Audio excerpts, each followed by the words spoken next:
Hey YouTube. So when we last left off, we were right about to perform a vivisection on our willing patient here, Madla Stask.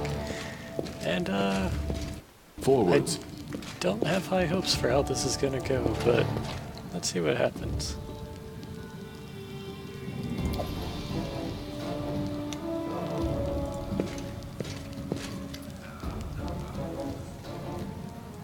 Alright, let's begin.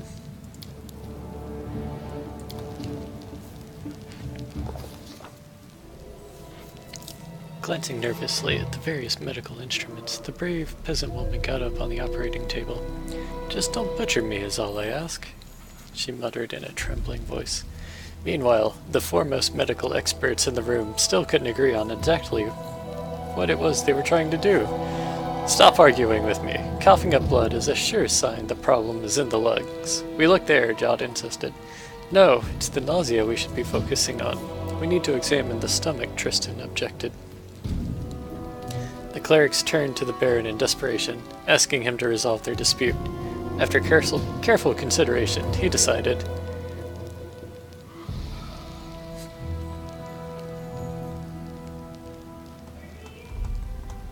Coughing up blood does seem like the better thing to go with. But she's not going to last long once we get in her lungs. Tristan continued to object, but there was no more time for discussion. After a short prayer to Erastil, Jod took up a scalpel. Candlelight reflected off the surgical instruments and potion bottles, as Jod's scalpel made the first incision on the woman's skin. I could hear her inhale loudly enough through clenched teeth. I confess, I lacked the courage to watch the surgery. Even after I turned away, I couldn't help but tremble from hearing the poor woman's screams. The air filled with the acrid scent of medical potions while Tristan mumbled prayers to ease the patient's pain, simultaneously scanning her body with magical sight. All I could do was whisper my own prayers, but the Baron, he didn't lose his courage. He...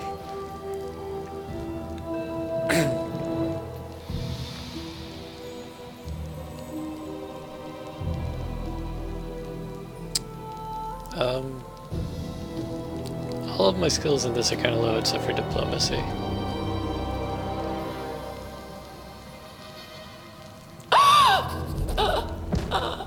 Failed. But she was in so much pain, she clearly couldn't understand what he was saying. She kicked and screamed, and eventually the time came when the cleric's steady hands couldn't keep the scalpel from slipping. Horrible screams became low groans, then a terrifying silence. "Oh, Erastil," Jod whispered. "I was wrong. The lungs are clear." Tristan sighed heavily. "Don't blame yourself. You did all you could. I will pray for her soul. May she rest in peace. But now, our duty is to finish what we've started. To make her sacrifice worth something." Jod cut into the dead woman's stomach and pulled out a strange item. It looked like some kind of seed, a glowing, pulsing, thumb-sized seed. Before anyone could say anything, it flashed in Jod's fingers. He dropped it on the floor, just in time. On the spot where the seed landed, a portal opened and a roaring monster jumped out of it. Stand with me! We shall overcome! Looks like he's fairly distracted. Get in the first couple swings.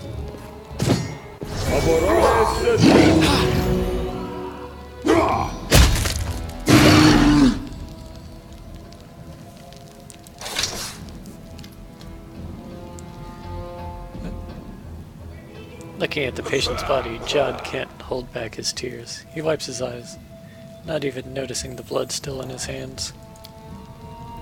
Tristan hands Jod a clean towel. Jod pulls himself together and wipes his hands and face. "So what have we learned?" "We learned I was a pompous fool and Tristan was right all along. It's not a disease, but a parasite. Something of vegetative origin. It resembles a seed. I'm sorry, my friend. I should have wagged my tongue less and listened to you more. Please don't mention it. It was a lucky guess, not worthy of your praise." So will we be able to use that?" Yes. Now we know what to do. We can extract the seeds with much less risk to the patients, and with much less suffering. What will you do next?" "There's still many patients here. We'll start work on them immediately. And you, Your Grace, may want to search for the source of this disease. We still know neither where the seeds come from nor how they get into people's bodies. New patients arrive daily, and how many never find their way to a hospital? Our efforts here are not enough by themselves. We need to find the root of this problem. Please, find the source of those wretched seeds.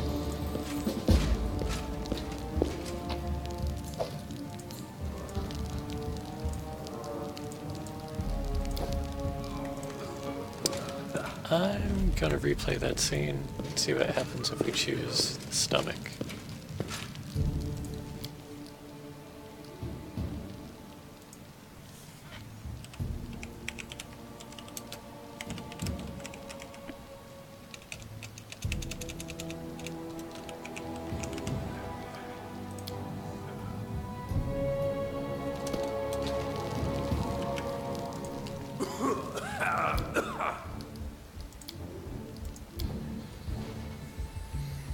Probably still just eyes, but I want to assuage my curiosity there.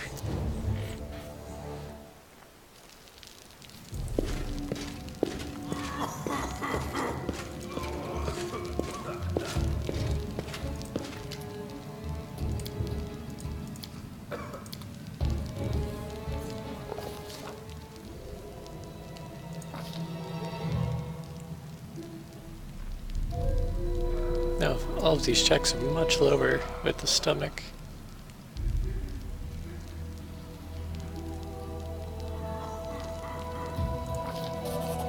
Oh, we succeed. I couldn't hear exactly what he said, but it worked. Charmed by his words, the peasant woman managed to stay still and let the cleric perform the surgery. The poor woman's screams and crying were unbearable. I couldn't begin to imagine what she was going through.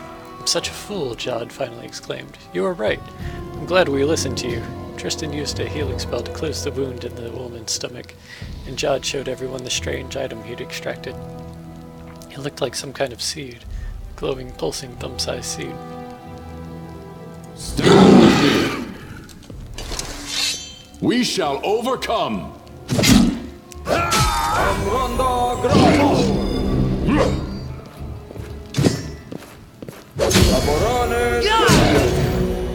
This ends you. The double crit.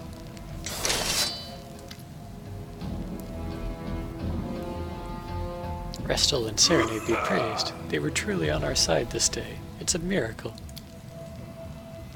Tristan hands Jod a clean towel. Jod pulls himself together and wipes his hands and face.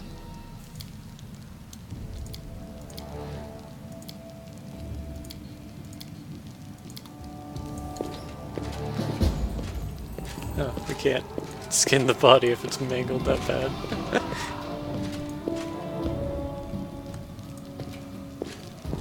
Very cool. Happy ending.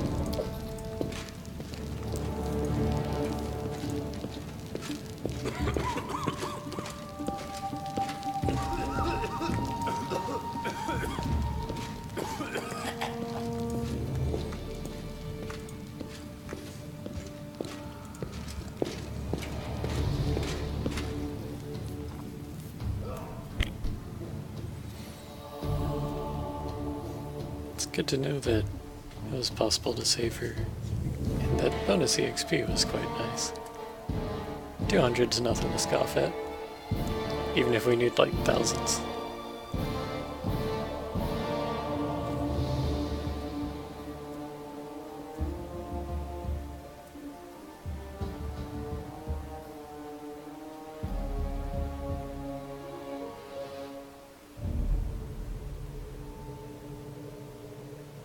I could have used this little tidbit earlier on, like level 1.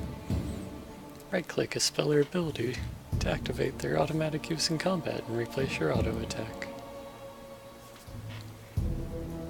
It's taken an awful long time to load. Might have crashed. Yep, it crashed. Well then.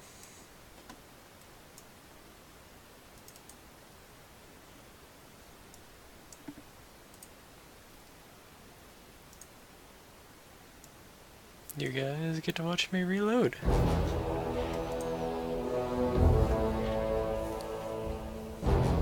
I normally skip this first loading screen because, as it indicates, first time loading may take several minutes. And it does.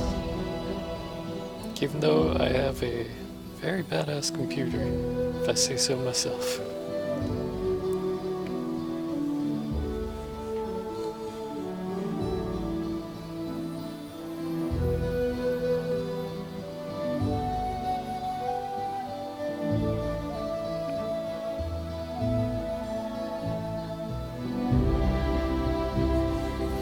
Alright, but that wasn't too bad.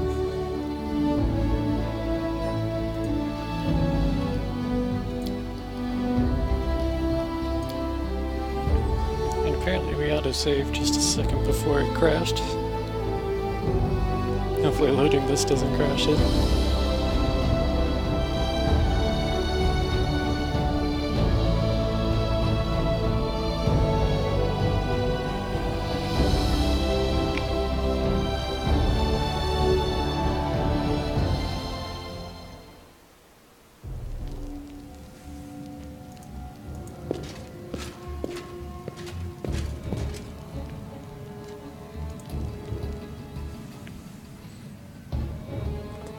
But honestly, I'm not too bothered.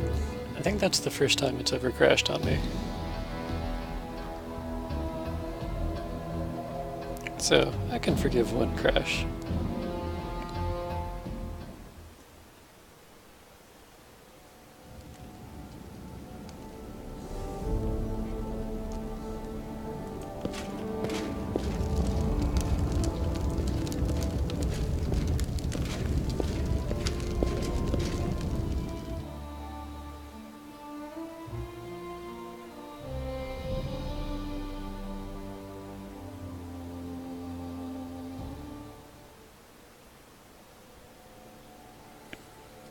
Okay.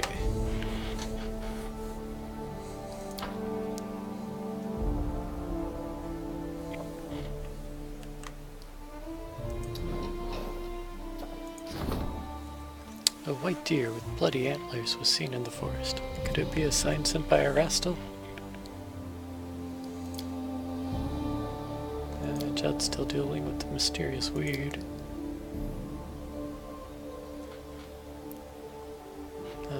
We need to boost our divine rankings a bit. Judd's doing a little better job. Actually, our divine's not bad. Could be better, but still.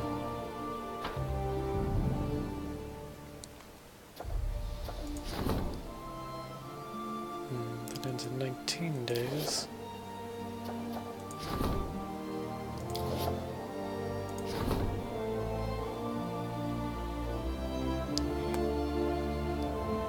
I still really need a calendar. I have no idea if Gosrin is after cholesterol in their calendar. But it is what it is. I'll just hope that Gosrin is not the next month.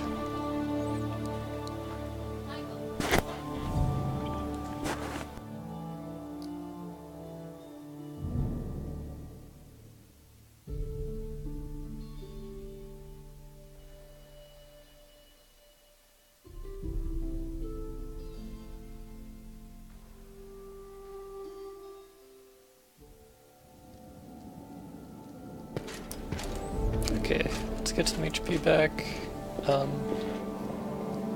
Since none of my quests are gonna finish for my advisors anytime soon, oh wait, I have to build that building. Yeah. Forwards. I have to set up that new town in the Gnarl Marches now that I own that.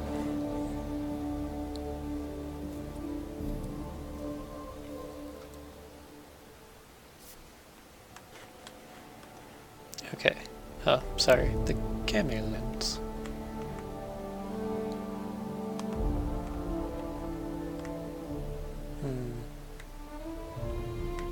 Where do I want to set it? I'm thinking here.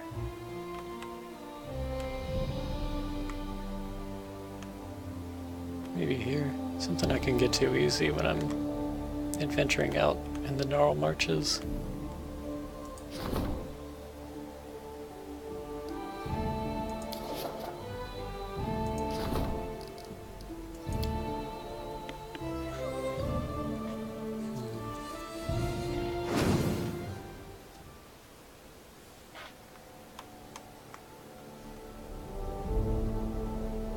Where are we even building? Oh. This one has 2 distant plots. And a pier.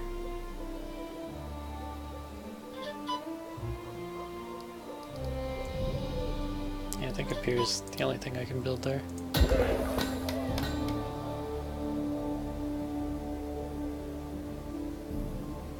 But I've only got 8 main plots, whereas I normally had 9. And 2 distant plots.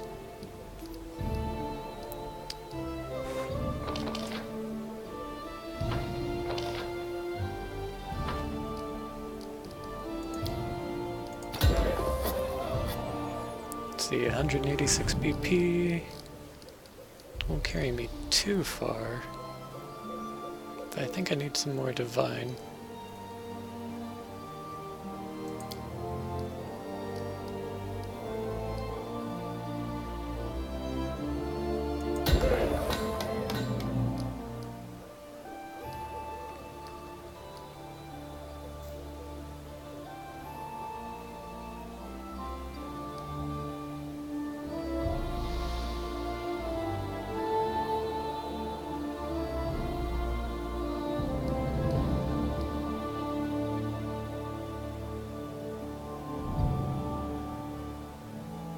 So the shrines next to monuments help out.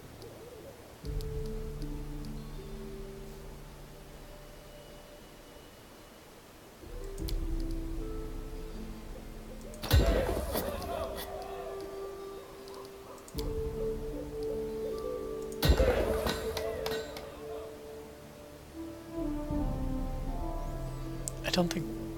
I was reading that you need like 6 buildings for it to really count. So I think I'm gonna have just enough BP if I focus on the low cost buildings.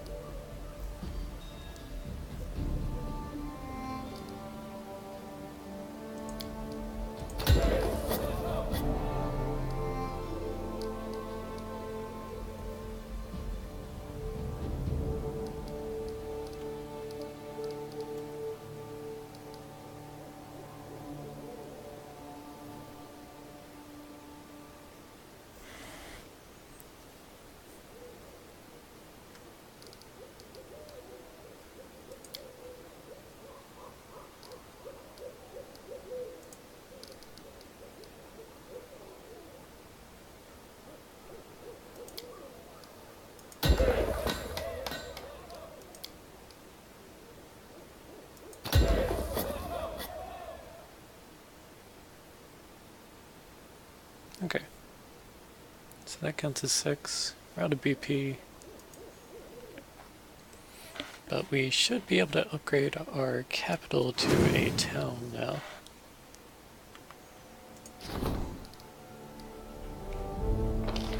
I'm still not sure exactly where we do that.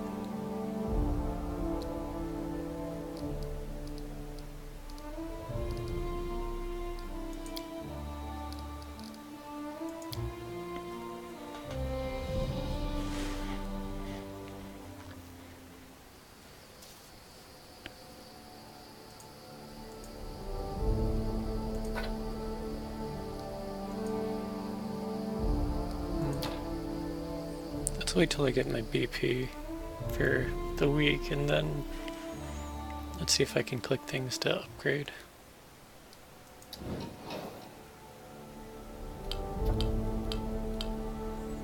Yeah, you can now upgrade settlements. Every 3 villages acquired in your domain will enable you to upgrade one of them to the town level, provided that 6 or more slots are occupied in the village. The first upgrade must take place in the capital.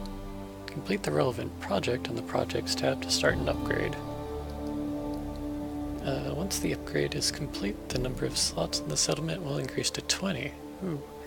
And the list of buildings expands. 3 or more towns in your barony, and at least 16 occupied building slots in the capital will enable you to upgrade the capital to city.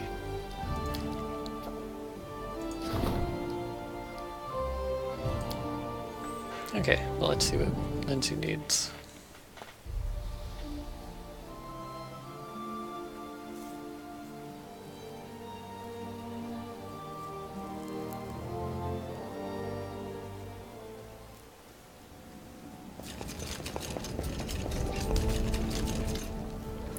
Hello, Your Grace.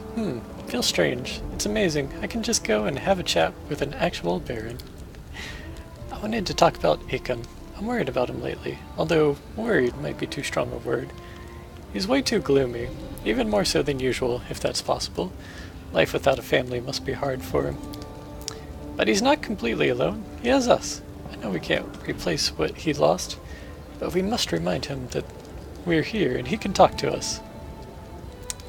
So what are you getting at? What I'm getting at is that we should hold a merry revelry and use the opportunity to talk to him, heart to heart. If we just invite him for a drink, he'll no doubt refuse. So we must organize everything in secret. We'll gather guests, prepare food and drink, bring Ekon, and have so much fun. I'll even bring my loot. What do you say?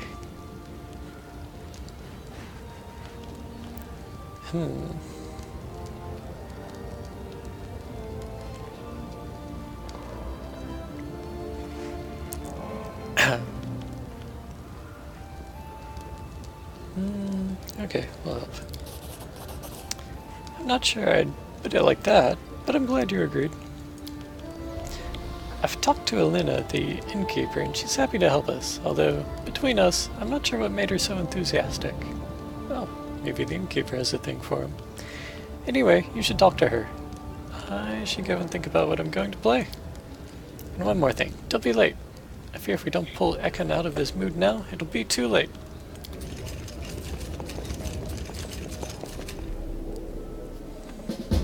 Forward. Alright. This should be a fun side quest. Just throw a party.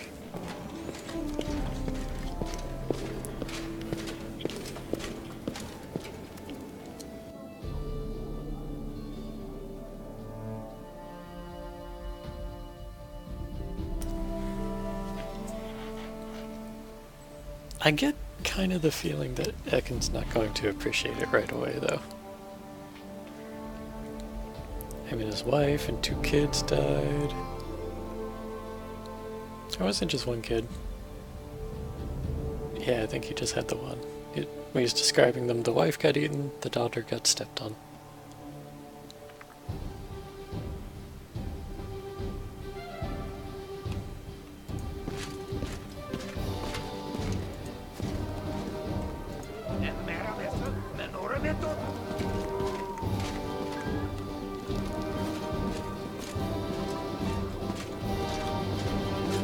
You know what game had really good companions? Knights of the Old Republic, 1 and 2. Both of those really set the bar for how your companion should act and progress and respond to events as they happen. The companions in this have been kind of like lore dumps, and even once I do my quest for them, they're like, thank you, and then they never really talk about it again. But this should be fun. As you approach, the red-headed innkeeper curtsies awkwardly. Your Grace. You must have come to talk about the feast for Ekundio. I'd be happy to. I'll provide food and drinks. Everything will be first class. Okay, how much will this cost me? Don't mention it, Your Grace. It's such an honor for me. Everything's on the house. Wow. She's really into him. We'll serve. With your permission, Your Grace, for such an honor, with such esteemed guests, I'd like to do it myself, Your Grace. Alina smells awkwardly, turning an even brighter red. I commend your enthusiasm, but why? Oh, Your Grace, isn't it so? It'd be my pleasure. I hope everyone likes it, including Ekundio. Then we need only agree on the place. I guess there's no two ways about it. We'll have it right in this room. We can decorate it, of course. Natavi. Forgive me, but if we're thinking about the same Akandio, he will likely feel uncomfortable indoors. The feast must definitely be held in the woods, if Madame Innkeeper is up for such a challenge. Lena is speechless, either due to astonishment, indignation, or both. Who are you? The woman stands tall with a calm smile. My name's Natavi. I'm passing through the city. Ekon and I know each other from long ago. Since back when he guarded caravans, we traveled together for a long time. Pursing her lips, the innkeeper studies Natavi carefully. Why would he want to feast in the woods? He is a born ranger. He always feels calmer under an open sky. I know him well. Can you think of a suitable place? How about the royal hunting grounds? I've seen the place in passing. It's not far from the city. It's a cozy nook and there's water nearby. What do you say? The innkeeper sizes up the woman opposite her. I might not know Akandio as well as some, but I see no trouble in holding a feast in the woods, or on a mountain, or in a swamp for that matter. Wonderful. In that case, I'll gladly meet both of you in the agreed upon place. Oh man.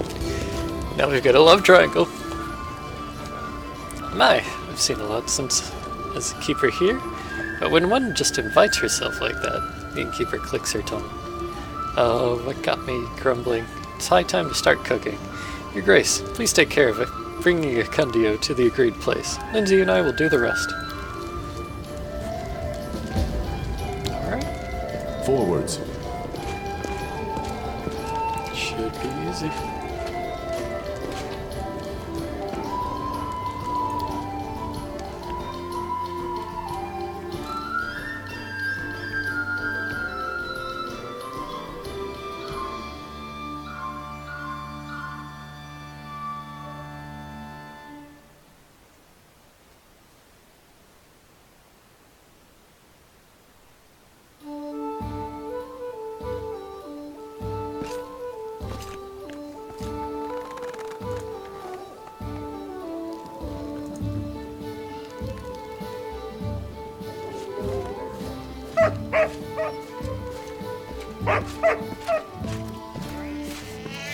The dog's cute.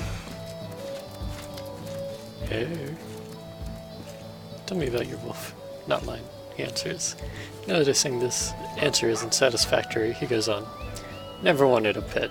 Never needed one. But couldn't slay the trolls, defend the village. Just called for help. Ranger shifts his frowning gaze to the side. Everything grew dark for a moment. Fainted. Came back with this tongue of this dog on my face. You should accept his help. He loves you. Ken frowns. Never called for this dog. Guess he should be accepted? Just don't know. Aren't you gonna give him a proper name? Not mine. A name would make him mine. What are your plans for the future? Ken looks at you, but his thoughts obviously wander somewhere else. To protect you. He shrugs. Doesn't matter. I'm sorry for your loss. Tell me if there's anything I can help you with. Thank you. Talking with you already helps.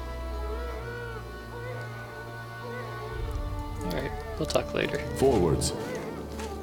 And that later is going to be awfully soon.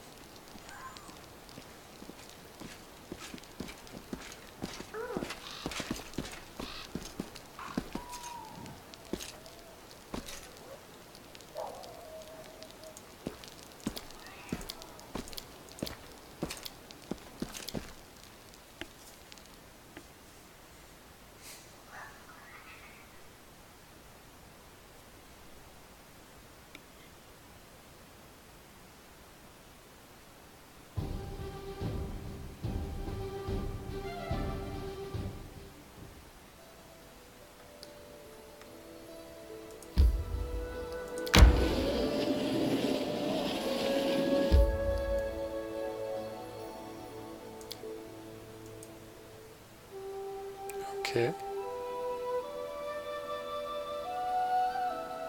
Did I need to invite Lindsay too?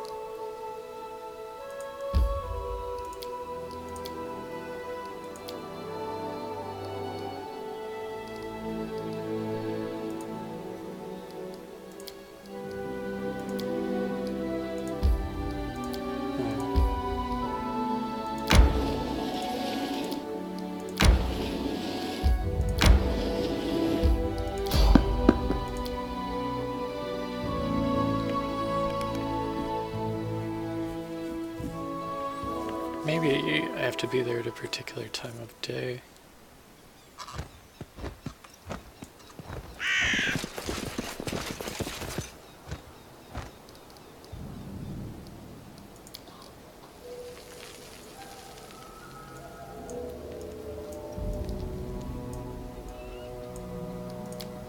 Forwards.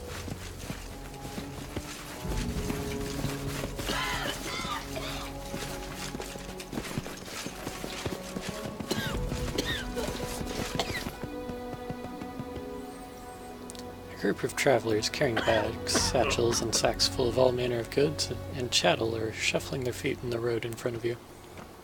Two tougher-looking men are helping one of their companions stand, a pale youth who is shivering, his face covered in sweat. As you approach, the men turn to you and glare at you. Your Grace? Young fellow, what's wrong with him? Oh, Verdun, you mean? Must have eaten something. He was fine, see? Ben felt sick, fever and all, and in the morning he began to cough blood. The rest are willing. I'll make it to the border, and we'll find him a healer there. Verdun gives a few deep, muffled coughs, the feverish glint in his bloodshot eyes, the glow in his cheeks, the distant look on his face. You've seen this before. This is what the unfortunate servant looked like moments before a monster erupted from his body.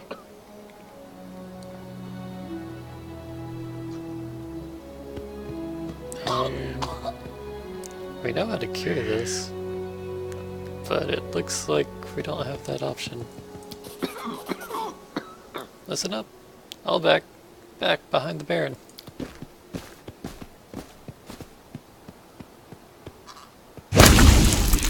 Stand with me! Tear them apart! Maybe we're too far gone.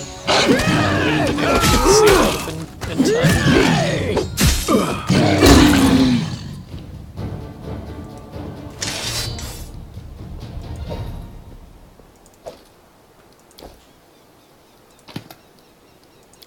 Without a doubt. Urkid's hands are shaking as he turns to face you. His voice raises to a shout. Cursed lands! Cursed Baron! It's all your fault. Vedran died because of you. We're all going to die because of you.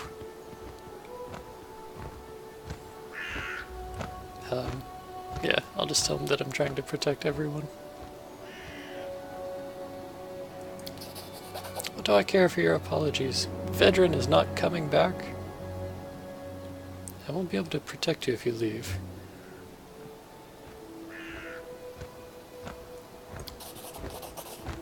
The wrath on Erkin's face gives way to disbelief. Is that so?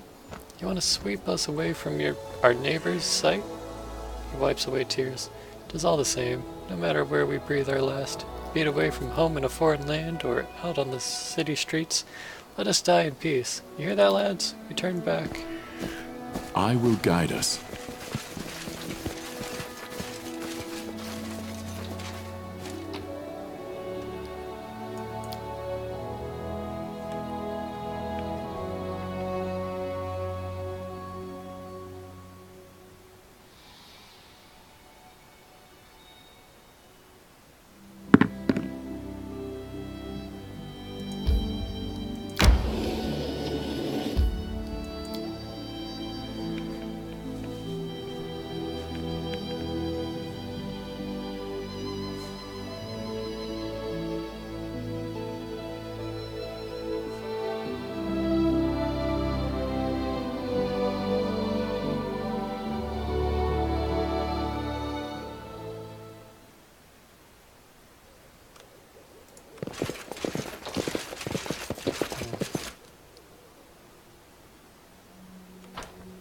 I don't see anything new on the map.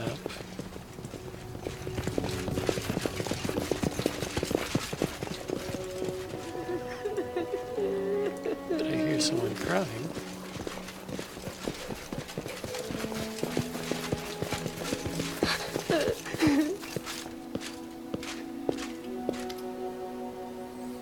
You charge a fortune for your food, and what do we get? Moldy bread and rotten vegetables. Fear or rest will take me. Your profit is someone's grief. Out of my sight. I'm the only vendor for leagues around. You eat what I sell or don't eat at all. The merchant, a stout man in a shabby jacket, greasy pants, and a tattered beret, finally notices you. Ah! Welcome to the traveling shop of Tigny Gismert. The finest goods this side of the canyon, sir. What a scumbag. Octavia turns to you resentfully. Do something. You can't let him treat people this way. What's all the commotion? Where have all those people come from? Haven't you heard? The Stag Lord, Baron. He's alive. One day he just came back with his band, takes the bridge, and starts demanding coin for safe passage. So people are piling up at the bridge. After all, how can a peasant scrape up enough coin to pay the toll? Some have been here for a while now. Many might have starved to death if it wasn't for my willingness to help those in need. For the right price, of course. Looks like you've been making their blood boil. That rabble? Tigny looks over the peasants and sniffs. Those beggars can say whatever they want. They may whine and grumble all they wish, but they'd never dare to come out in arms against my boys. Prices are 3 times higher than those other guys.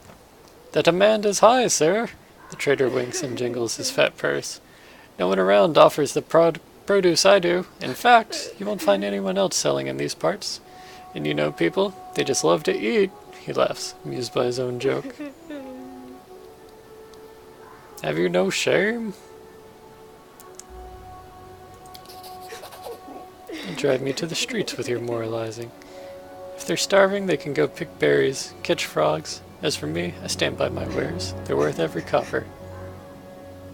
Like to browse your wares?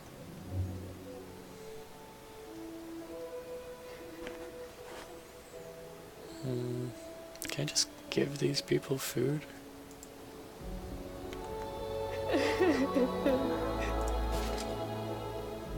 Keep your eyes open.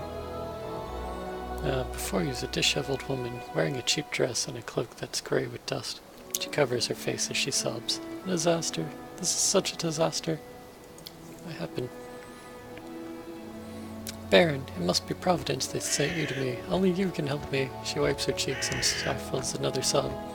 I was robbed by a forest monster. It took my most valued possession, my great-grandmother's pearl string. Just robbed? Let you go away alive? This is big luck. I was hoping to pay the bandits at the bridge with them. They're a family heirloom, a real treasure. My great-grandfather brought the pearls all the way from Elidor. I thought that would be enough to get me to Galt, but then I was ambushed by that vile beast. I was so frightened I dropped all my belongings and ran. When I came to my senses, it was too late. What am I going to do? I'm so scared of going back. Describe this monster. He had greenish skin, short, with a wide face and red eyes. Jumped out of nowhere, flashing a dagger at me and yelling in Big Diggin'. Said I should give him my money or else. The creature's description leaves little doubt. It's a goblin. Many of the little pests have recently taken to lurking about the barony. Pfft, afraid of some goblin, are you? You should have just given him a good old kick and he'd be done for. I tried to find them. Where were you attacked? Oh, thank you so much. The beast ambushed me by the large stone along the road. Follow it northwest. It's not far. But please be careful, Baron, I beg you.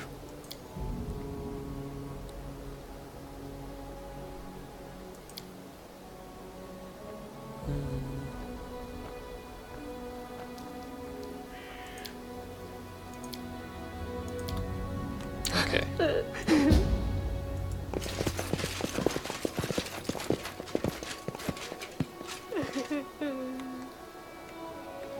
This guy sure can't afford a lot of guards.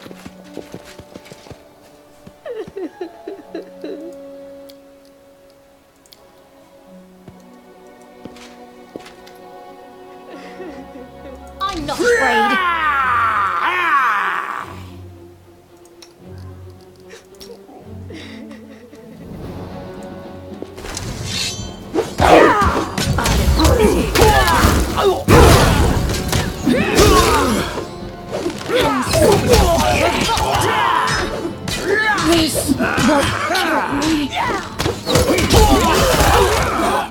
I grant you death.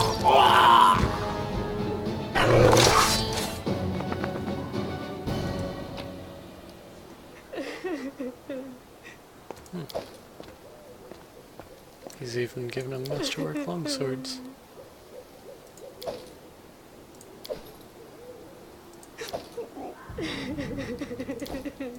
I'm not sure that made the refugees happy, though. I think that just increased the number of dead people around.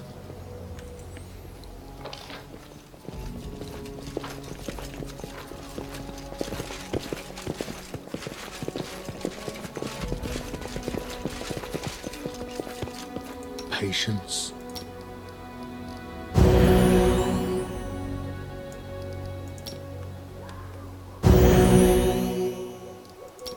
Magricio, Turinos.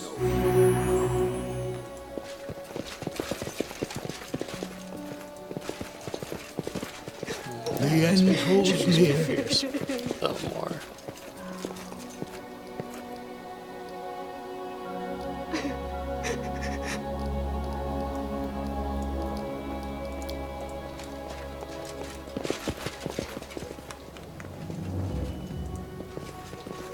No. Where are these Without a bandits? doubt.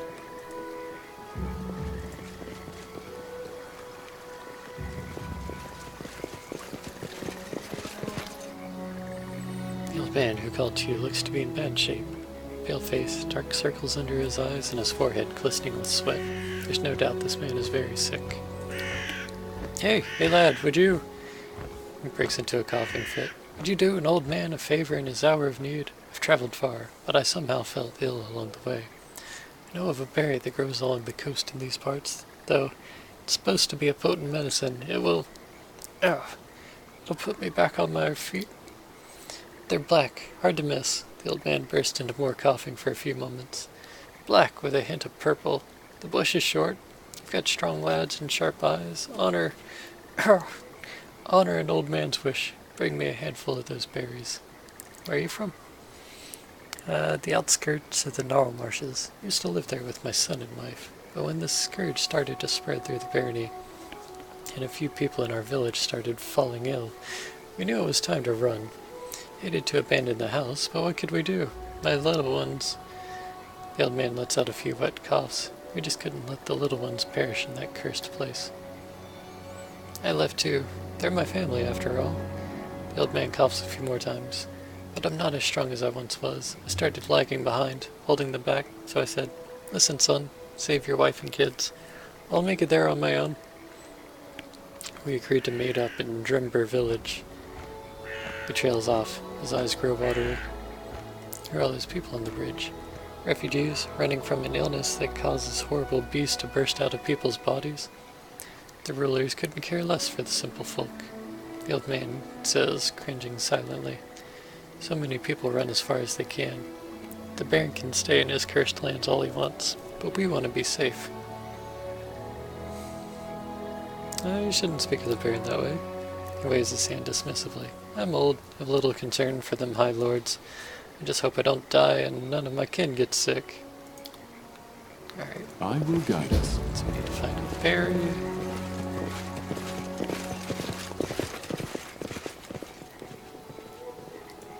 Which is probably along here-ish.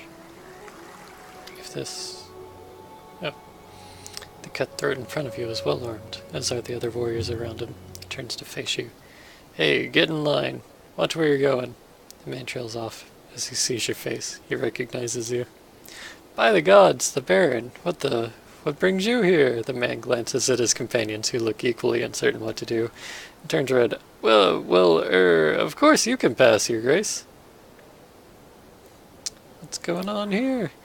Well, now we're guarding the bridge, Baron, from monsters and others, on the Stag Lord's orders. The Baron of this realm, and I didn't order anyone to guard this bridge. It's, like, an order is an order. We're the Stag Lord's people. He says, guard the bridge, we guard the bridge. The Stag Lord's dead. What's this nonsense? Gotta peel your eyes, your grace. Alive he is. See for yourself. There he is, keeping watch over us himself. Who gave you the right to extort passers-by?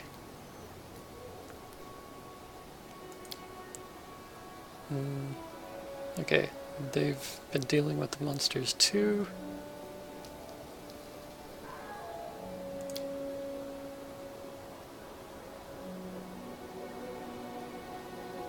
Where's the stag lord of yours? There, see? Right there. Go up to him. He's the one to talk to.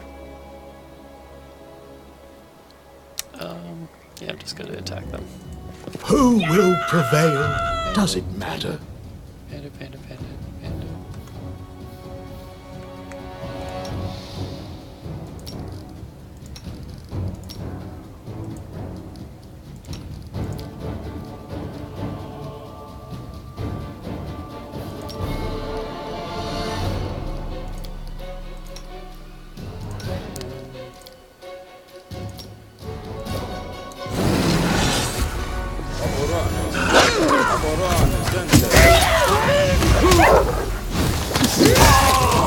Serves you right.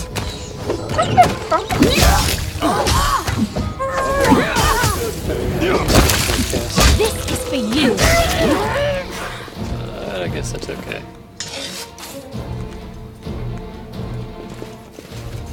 Let's finish them quick. We shall I'll overcome! fight if I have to. Tear them apart! I shall not falter. That's a good number of bandits.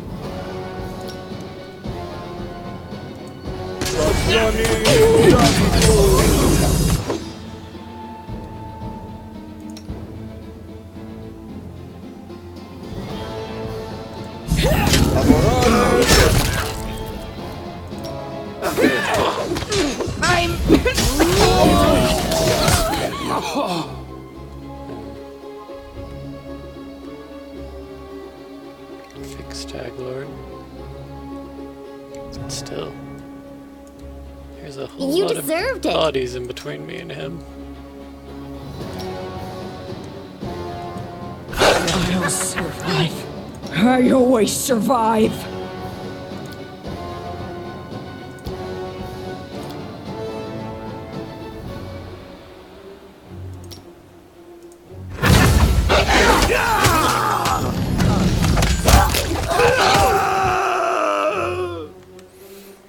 Alright, so that's gonna be a wipe.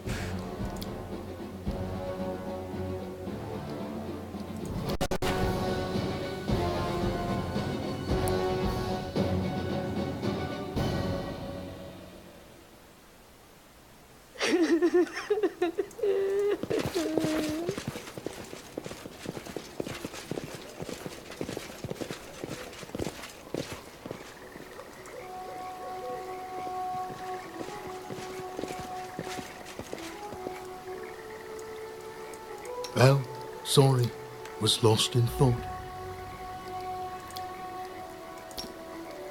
Patricium Turinos.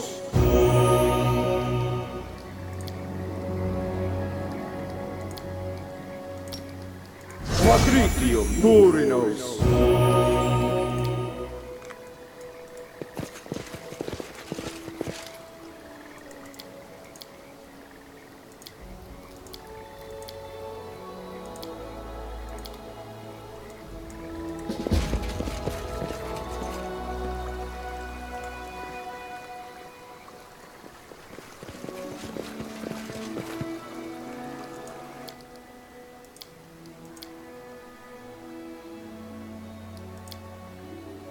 Wait, haven't even dealt with the regular Forwards.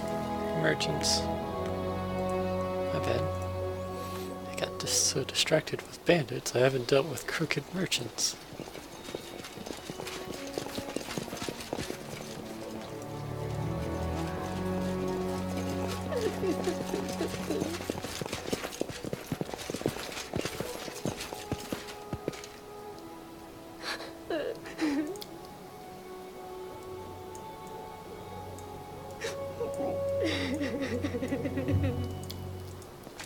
Without a doubt.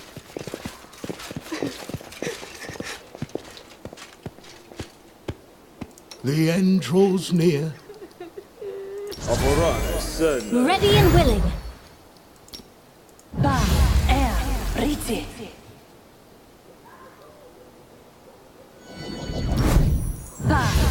Let us not hesitate.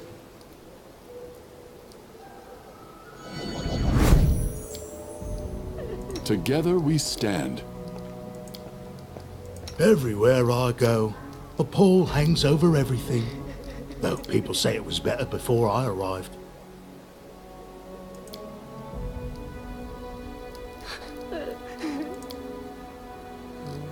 You can count on me.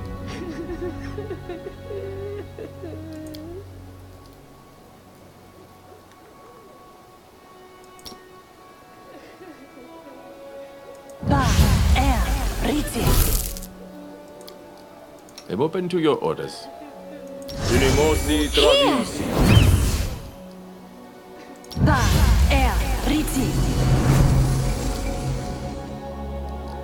Keep your eyes open. Anything is possible.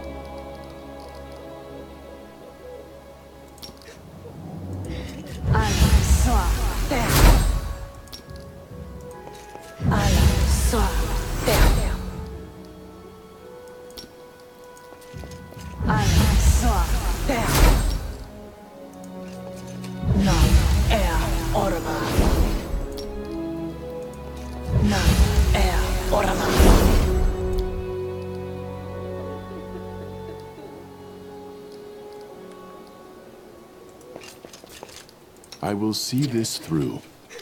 It's a lot of buffing. Blood for Golem! Repent!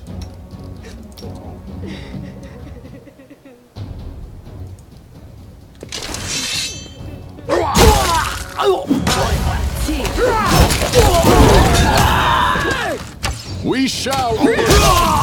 Your life ebbs low. Tear them apart! They go down! Strike wasted. I stand ready. Ever the annoyance. Our time has come. I mean, it's 100% my fault, but still. I will guide us. Come on, Titus. You're a big boy. You can break out.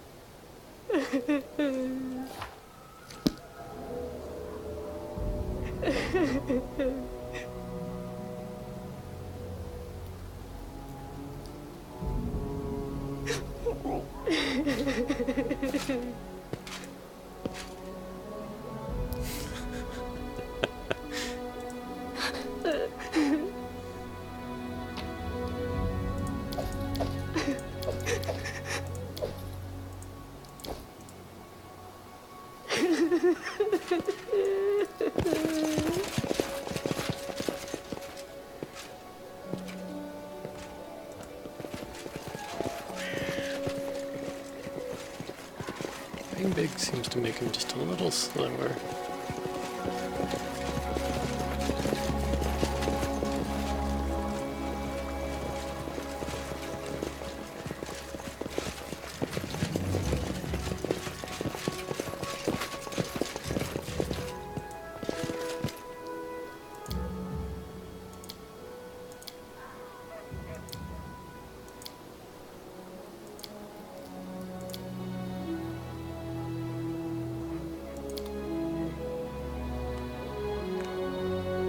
What's the holdup? Our path Who leads. will prevail? Doesn't matter.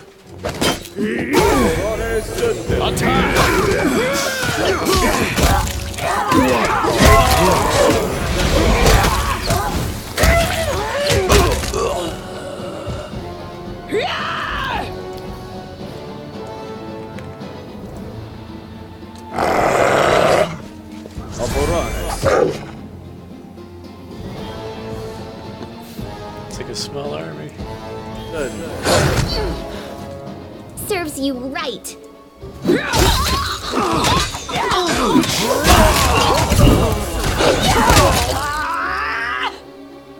You deserve it. Become as dust. So good. I mean, I know I got a lot more buffs off from that, but So This is for you! a lot of this was just dust. glad you dead.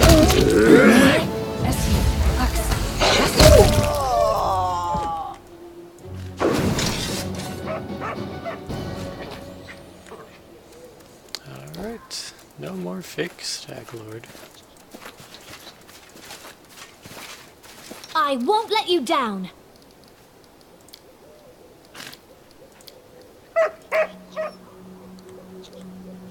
Just letting the ink dry.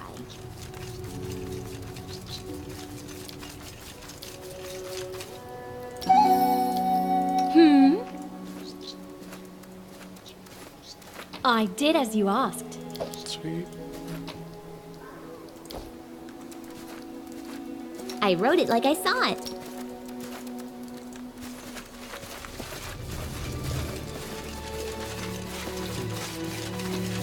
Plenty of bandits to loot. Much of this is masterwork.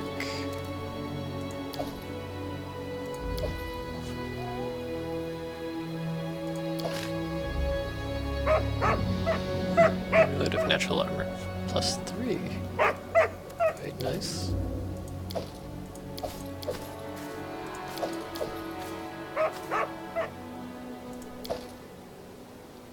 Maybe they should have spent a little more money on their armor too. Without a doubt.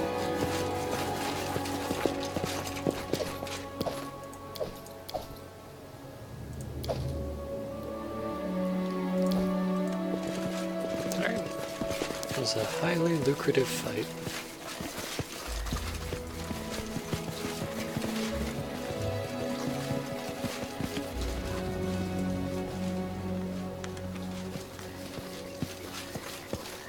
Forwards.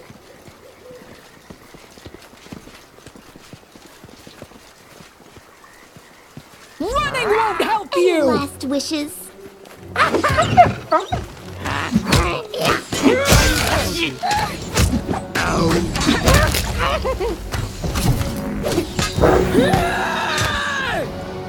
Cannot hide from me. Do not hold back.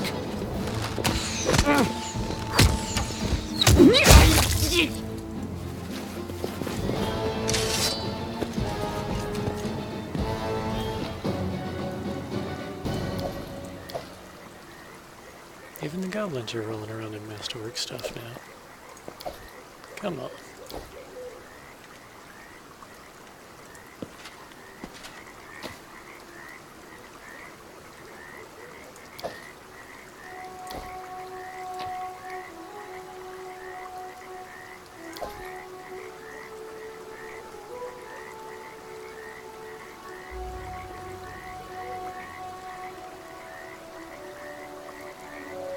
So, it was hard to see it, but characters had a little speech bubble above their head that said that those black berries were very poisonous. Seems like the old man's ready to kick the bucket. Hopefully they'll let me change his mind. Damn better ones! Attack!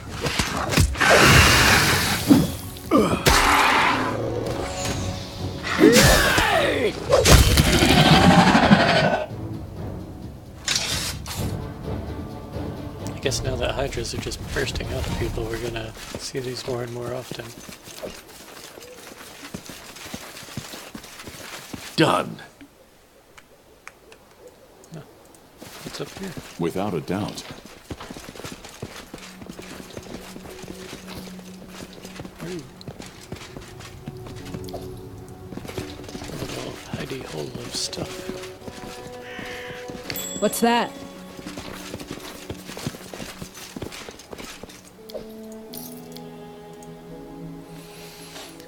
Never before have so many troubles beset our lands. Robbers rule the roads, peasants flee, leaving everything they own behind. And now this terrible sickness. I saw with my own eyes how people get a fever, and the monsters clawed their way out of them. And our most honorable Baron is sitting on his hands, as he wants nothing to do with this. If this goes on any longer, he'll have to collect tax from monsters and robbers, because there will be nobody else left. Since no one is helping us, neither the gods nor the Baron, I've firmly decided to rescue our lands myself. Destroying all the robbers and monsters is beyond me, but at least I can restore justice. Yesterday, Grandmother Elsa lost her only hen. How did the simple folk deserve all of this? Dick Gerald, that clueless bully, he's got a full hen house. He always has enough eggs and meat. Is that at all fair? That's why I decided to sneak into Gerald's hen house at night and take one of his hens. It won't hurt him. I put the bird in Elsa's hen house. The grandmother will jump for joy in the morning. Gerald's hen's like nothing like the one Elsa lost, but is that so important? All eggs taste the same. The important thing is that justice has been restored, and our Baron can sit in the castle and twirl his thumbs all he wants. I never liked that jumpy Ralph. So prosperous, especially in times as harsh as these. He must have at least 20 heads of cattle. He's gloating in his neighbor's misery, glad that their livestock didn't make it back from the pastures, and sells milk to them for an arm and a leg. So I came at night and took his herd to the old hut. There are meadows nearby. They won't starve, and I'll take their milk to the village and give it to those in need. Who knows where I'm getting it? I successfully hid the herd, but I couldn't find it anywhere the next morning. Well, I did find the horns, skins, and tails. Bad luck. Well, at least Ralph isn't having such a good time anymore. Yesterday I saw a wonderful stallion on the road, with a rare coat. It was all white, with beautiful spots on its sides, and so many shiny badges on its saddle it hurt my eyes. I reckoned it must be some money bag who stopped to take a leak. I wouldn't have won if I were to fight him, but taking a stallion, sure thing. Untied it, sprung it back, and galloped all the way to the village. I quietly led the stallion to Uncle Frey's shed. His old mare might die plowing the field any day now. Came by to check on him today, and there was nothing but ashes left of his hut, and a lot of horse tracks on the ground around it, as if from a cavalry unit. Odd. Greedy Rickman has stuffed his barn full of grain and refuses to share it with the needy. At night I snuck into one of his barns and pulled out a sack of grain. Decided to take it to Aunt Lucy. The sack was heavy, but my sense of justice gave me strength. I hid the sack in her barn, but come next morning that damned Rickman went all the way from his barn straight to Lucy's barn, as if by smell, and made an awful scene, the scoundrel. I'm positive that once the peasants find out who's been helping them, they'll write songs about me, but my heart desires even more heroic deeds. I cannot stand watching the people's misery. It's time to give them back their happy lives. Tomorrow, I'm planning to travel to the hideout of the Stag Lord himself, and steal all the treasure he's accrued by robbing poor peasants and refugees from neighboring lands. The truth shall triumph. And after that, we'll get the gold of our Baron. We'll see what he hides in those coffers. And people are really hard on me. This thing's only been going on for like 2 weeks.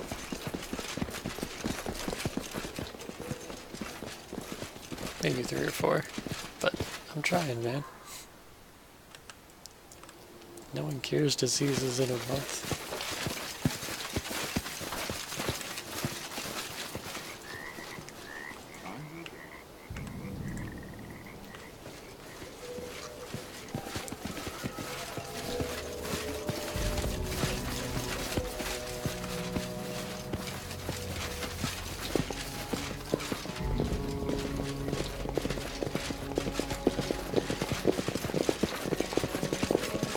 Okay, so the hungry peasants are happy. This old man still wants the berries that kill you. You lied, these aren't medicine, they're poison. The old man shifted his gaze down. Please don't be angry. Look, I'm sick like all the others. I've seen the monsters come out of people. I'd rather take my own life than wait for such a terrible end. I beg you, lad, give me the berries. This is no sin upon your soul. I'd have killed myself anyway. You only helped an old man ease his suffering. Why are you so sure you have the same illness? I'm not sure, and who's to say? But waiting to see whether some horrible creature hatches out of me. I'd rather die by my own hand. Find John. He can help. The old man's eyes light up. Someone can help me? A weak smile crosses his wrinkled face. There's still hope? Oh, a rest will protect this man. Thank you, thank you. I'm leaving right now. I won't let this sickness stop me. As long as my legs will carry me, I'll make it there. Cool. So we just need about 5,000 more experience to get up.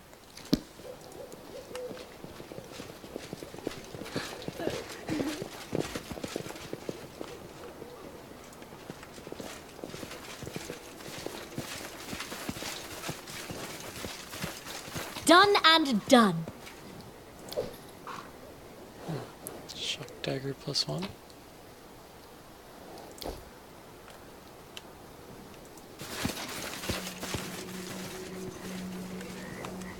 Forwards.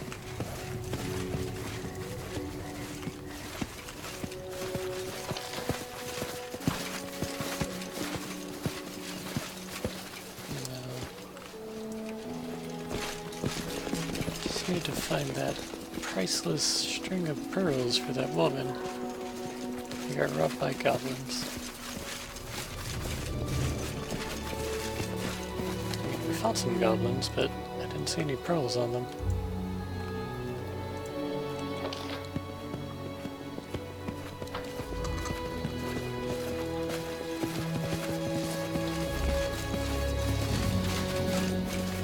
We march ahead.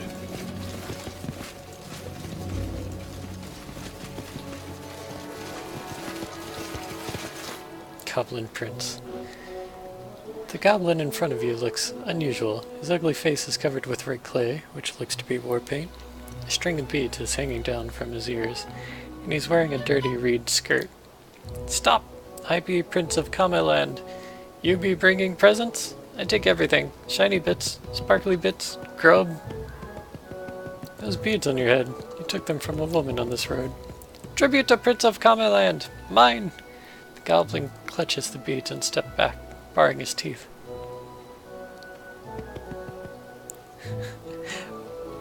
Are you aware, Prince, that this necklace belongs to Zogmagut herself, one of the goblin hero gods? See how she stares at you from each bead, as though about to come out and strangle you? Ah!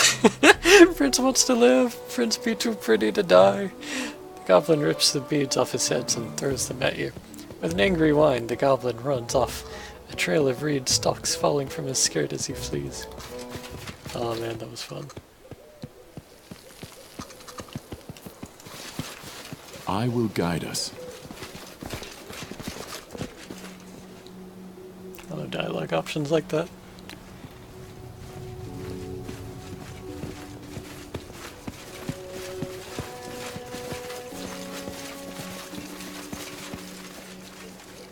Without a doubt.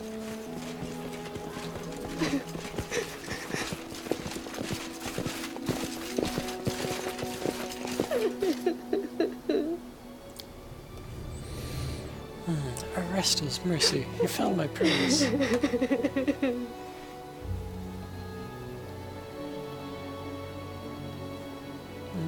I'm not gonna try and convince her to stay. Mostly because the diplomacy check's a little too high. Here are your pearls. Please be more cautious along the rest of your journey. The woman takes the pearls delicately, looking at them intently as she smiles gently. The bandits are gone from the bridge now, so there's no need to pay the toll. Perhaps, with luck, I may yet be able to preserve my family's memory. She shifts her gaze to you. Thank you, Baron. May Arestal forever grant you strength and health.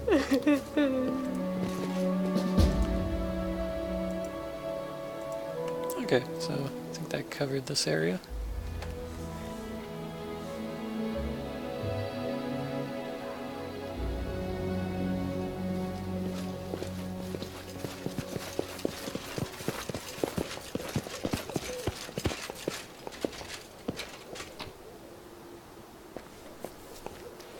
Let's see.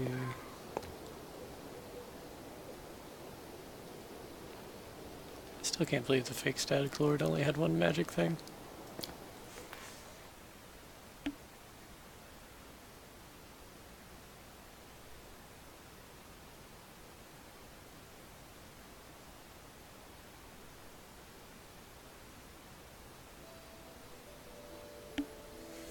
Let's see if I can go to the hunting grounds now.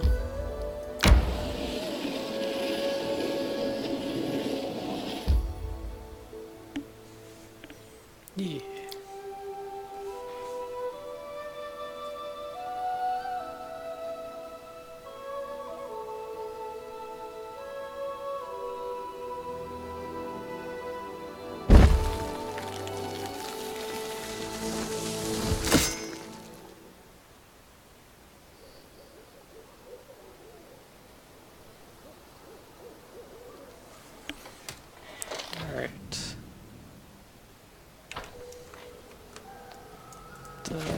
Not exactly an ideal time for a party. Let's camp out until morning.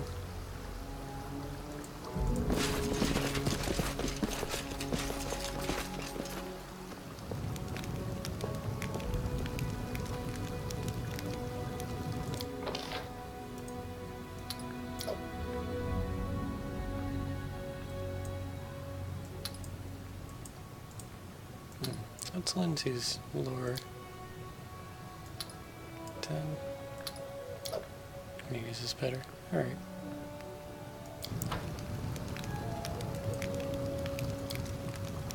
Hey, book kid. Want to hear a story Book about kid. hunting a saber-toothed owlbear? That was a good hunt. A saber-toothed owlbear? But Amiri, owlbears don't have teeth. They have beaks.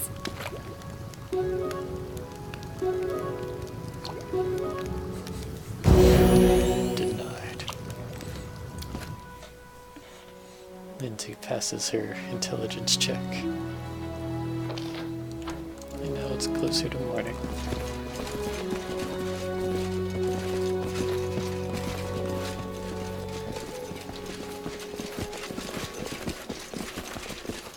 Just took 21 hours. It's practically the same time of day as before. For my purposes, time only moved about 3 hours.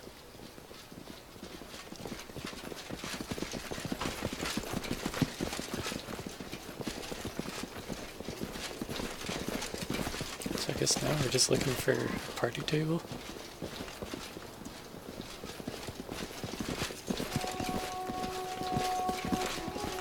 Forwards.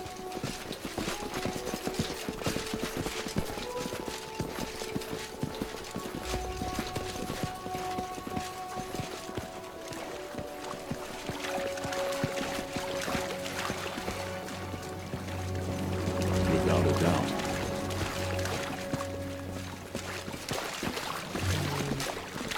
These dead bodies are kind of ruining the ambiance. The snow's not helping either.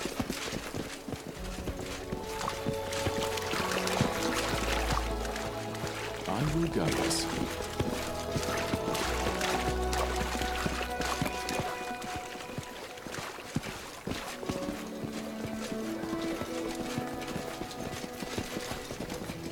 Our path leads on. Here we go.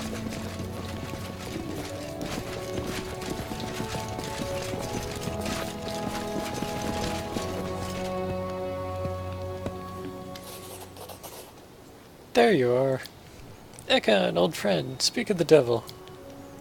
Ekan's face freezes in surprise. He stares at Natavi and Alina silently for a few moments, completely still. Finally, Ekan turns a quizzical look to you. Relax, friend. Let's just drink a little and talk. Grabbing Ekan's arm, Alina leads him to the tables with food. Please come here, Ekundio. You don't mind if I call you Ekan?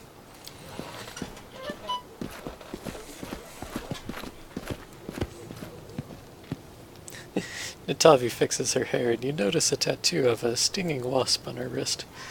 Following the couple with a long stare, Natavi says quietly to you, "Please come to me when everyone is busy eating and drinking. I would like to talk to you."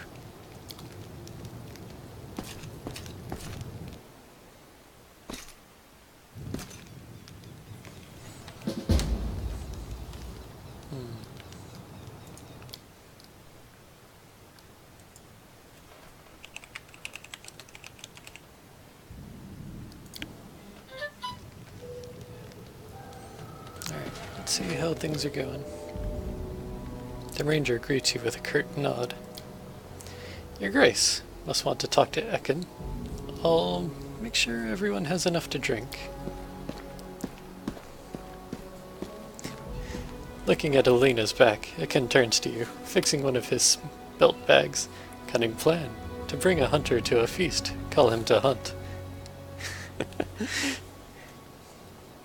It was a team effort. Lindsay, Alina, Tavi. And you, according to Alina, Ekan is silent for a while. Thank you. Drink with me? Ekan looks uncertainly at the offered glass. Alina's wine is quite good. It's your choice, though. Ekin's silent for a moment, then pours himself some wine and tastes it. Then his face relaxes slightly. Not bad. I hope we didn't do more harm than good. Are you at least having fun? Ekin chuckles and nods confidently. It's good to be among friends. And trees. And better still, not holding a bow. I find it interesting to look at faces, listen to what they say to each other. I missed it. How are you? Life is life. It goes on, whether we wish it or not. What do you mean?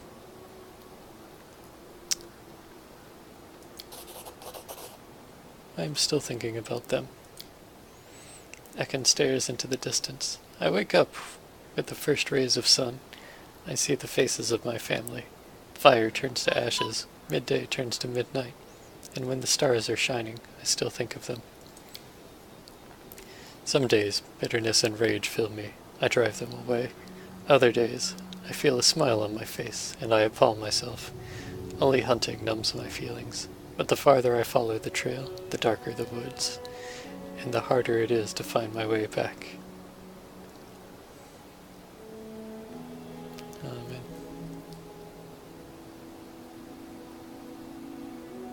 Yeah, I'll tell him his family would want him to be happy. Don't be ashamed of the moments where joy returns to your life. Ekin smiles slightly. Easier said than done. But there is wisdom in your words. I see Alina's trying very hard to please you. She is the lady of the house.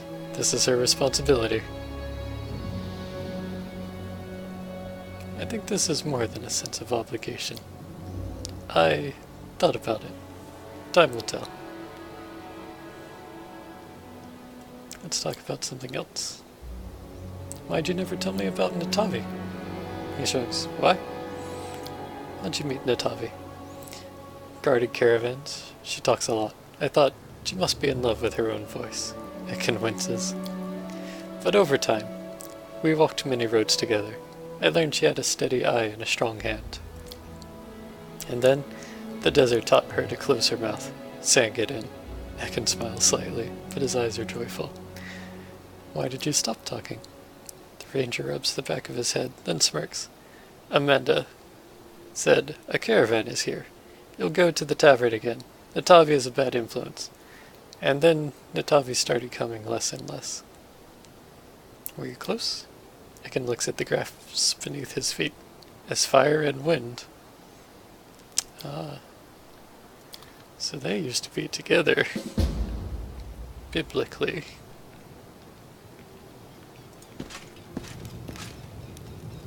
Hey, Rigongar's here. To your health, Titus. By the way, if you're looking for where to go after the feast, I know a place with a very peculiar menu. We only live once, yeah. Such a wonderful idea, Titus. I'd have baked a pie. Your Grace. Smiling, Natavi nods politely. I admit we got acquainted very suddenly. Haha, that's right. When we met for the first time, I had to speak to him. Interruptions be damned. What was I supposed to do? I haven't seen Ekin for such a long time, and I was so surprised to hear about him. I'd like to know you better. I'm at your service. How'd you meet Ekin? We guarded a caravan together. At first I couldn't stand Ekin. I took his silence for arrogance. But then a sandstorm forced us to spend a week in a tiny village. We drank everything the inn had to offer, and got to know each other better. Didn't you say before he doesn't like taverns? Natavi grins, staring off into the distance. He behaved somewhat differently when he was young.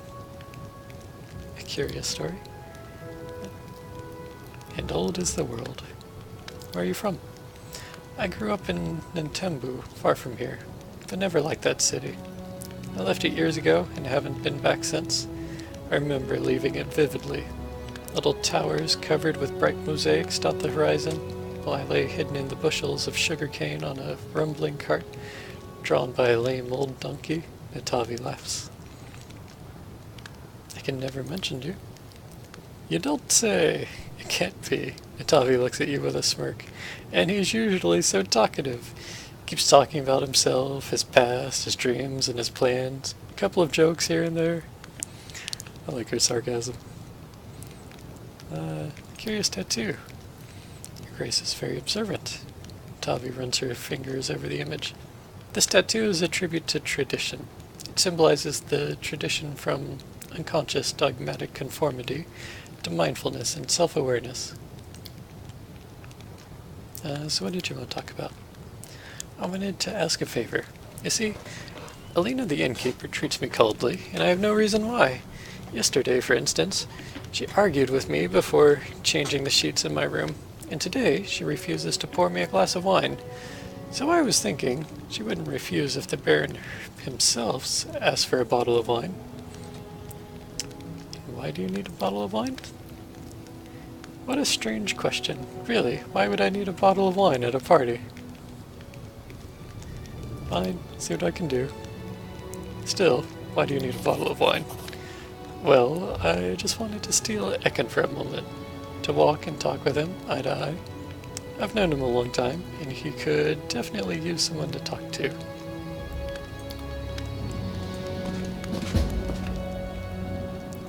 I'm not really sure who to set him up with, the innkeeper or his old flame.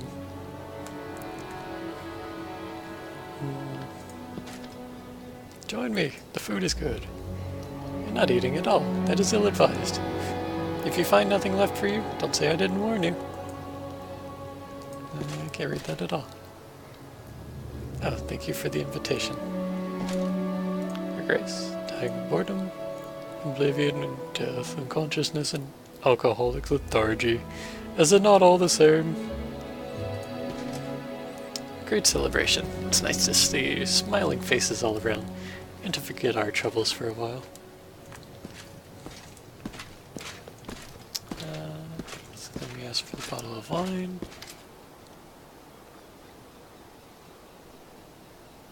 Well, first, let's thank her. My pleasure, Your Grace. I'm happy everything turned out this way as well. Besides, entertaining a man such as a Kundiyo is a pleasure. The innkeeper giggles, covering her mouth with a handkerchief. Ekin pretends not to hear.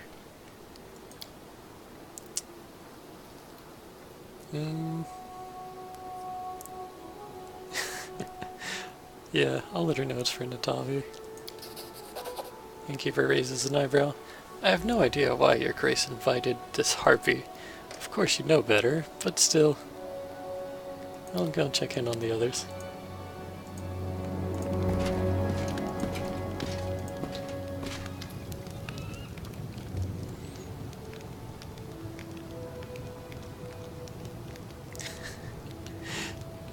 Here. Casting a warm glance your way, Natavi nods gratefully. Thank you very much, now if you don't mind. And I got almost 200 experience for passing her a bottle of wine.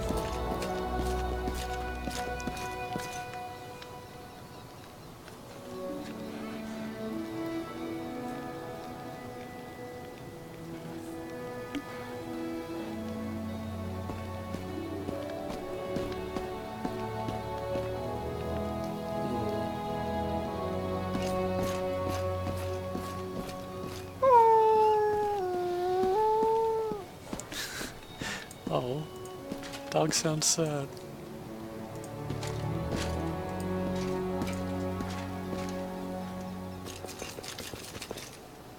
Lindsay looks at you, surprised, trying to keep the rhythm.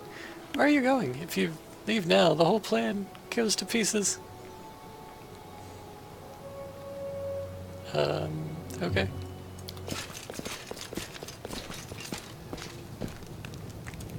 I guess I need to find I some way will to not pass some time. falter.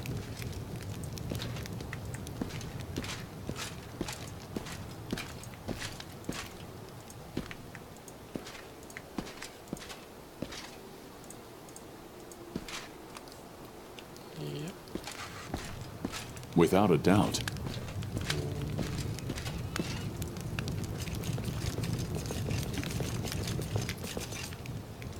Okay.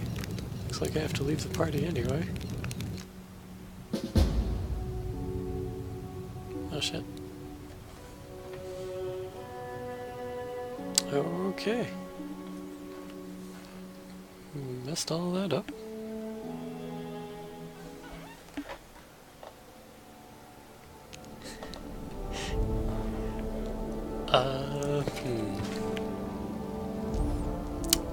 Okay. Time to reload that.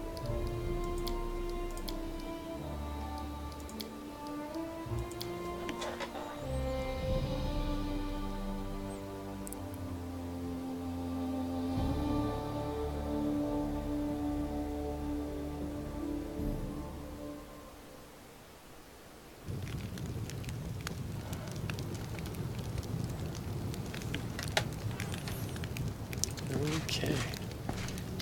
Back to the start.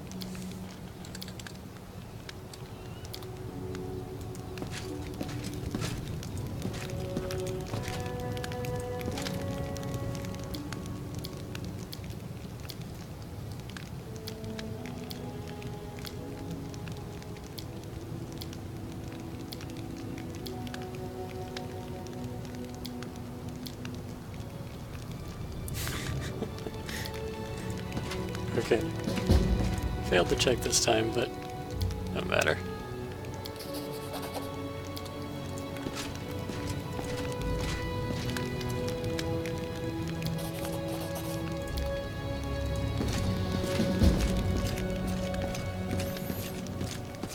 Thank you for this wonderful idea, Lindsay.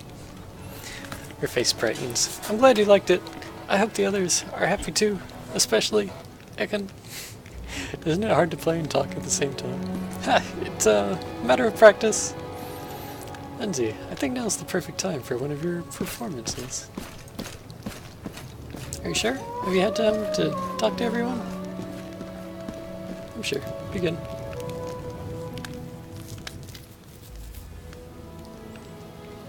Ahem. Your attention? My friends, let's raise our glasses. Let's celebrate our adventures, and that we have others to share them with. Also, let's thank Alina for a generous feast. The evening was wonderful. Alina bows, turning red. And now, I'd like to play something special for you. I haven't composed anything for a while, but this is a special occasion. Lindsay, striking a theatrical pose, Lindsay begins to play. Oh good, they made it back. It'd suck if Ekin missed his own song. Ekin quietly takes a place next to you. Music starts flowing. Lindsay's performance isn't perfect, but it's deep and emotional. One cadence follows another, and music echoes among the trees. Suddenly, you notice that Ekin is standing much closer than you thought. You realize he's slowly moving closer to you, fidgeting from foot to foot, and trying not to look at anyone. At the same time, Alina is trying to lean closer and closer to Ekin, trying to touch his shoulder. Noticing your look, she gives you a sharp look. Shove Ekin closer to Alina. Turning red as a beet, Ekin whispers an apology and moves towards Alina. She grabs Ekin by the arm, looking at you gratefully. Finally, Lindsay strikes the final chord, and the sound fades. Pleased with her performance, Lindsay receives well-deserved applause. Oh, Ekin, you need to clap. Talk to Lindsay.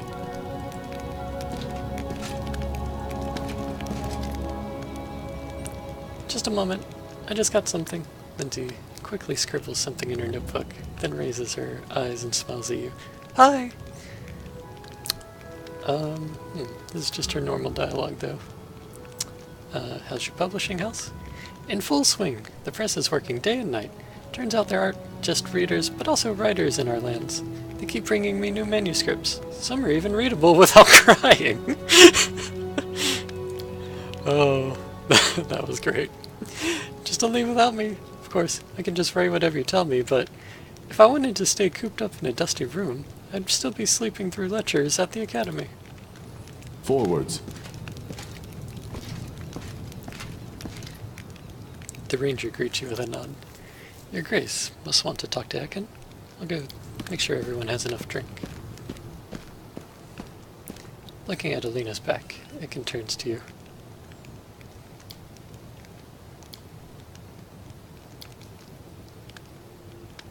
Oh, I forgot to do this part again.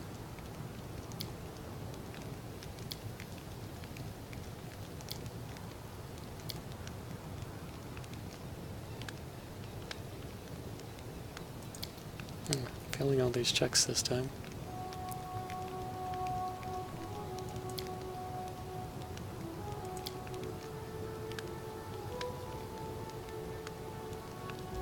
Cool.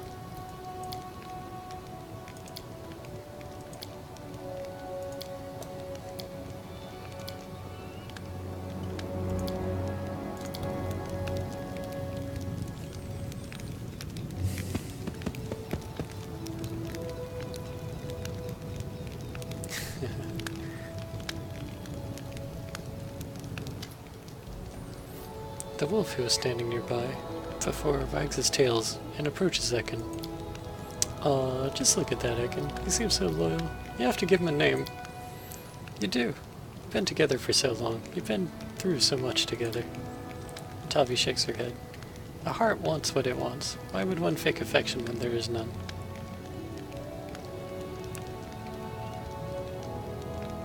I think he deserves a name. Looking at the dog and thinking for a moment, Ekin smiles slightly. His name is Okbo. Alina looks at Ekin and seems to forget about the world for a moment. That's better. A wonderful, imposing name. Well chosen. By the way, friends, not to sound too mundane, but I'm quite tired, and we still have to get to the city. Maybe it's time we pack up?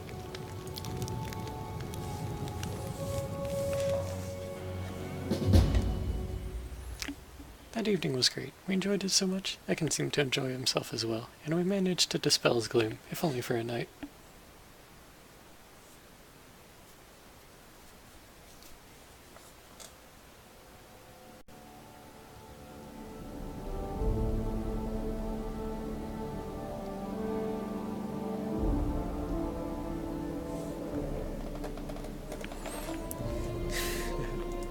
Let's see.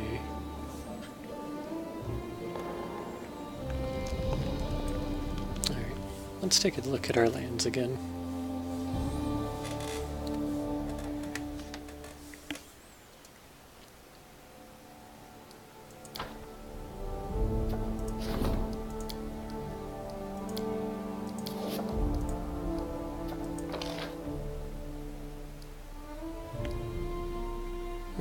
It'll take me a little bit to upgrade my capital.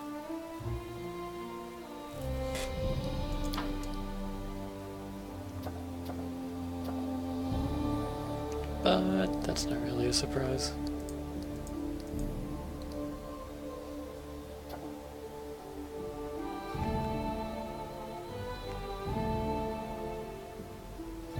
Okay.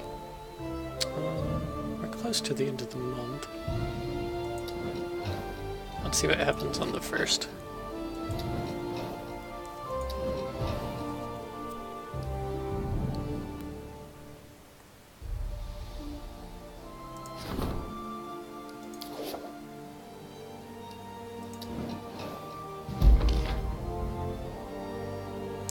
Felt the problem.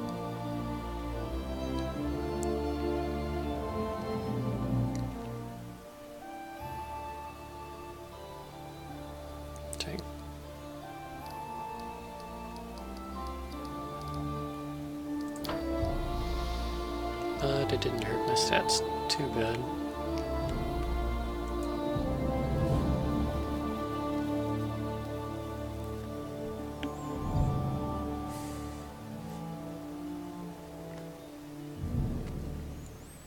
Okay, so I think for now we're just going to go out, do a bit of adventuring, and wrap up some side quests while we wait for that BP to roll in.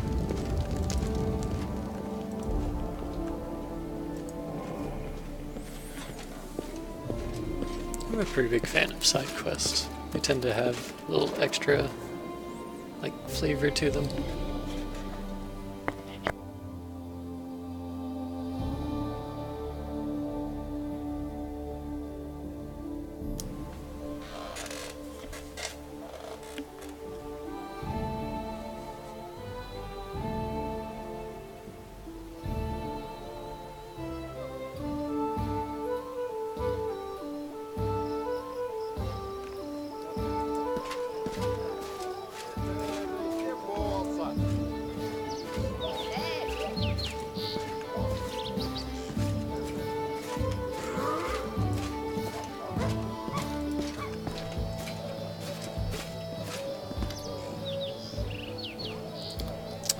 I need to have Octavia scribe some spells from the scrolls we have.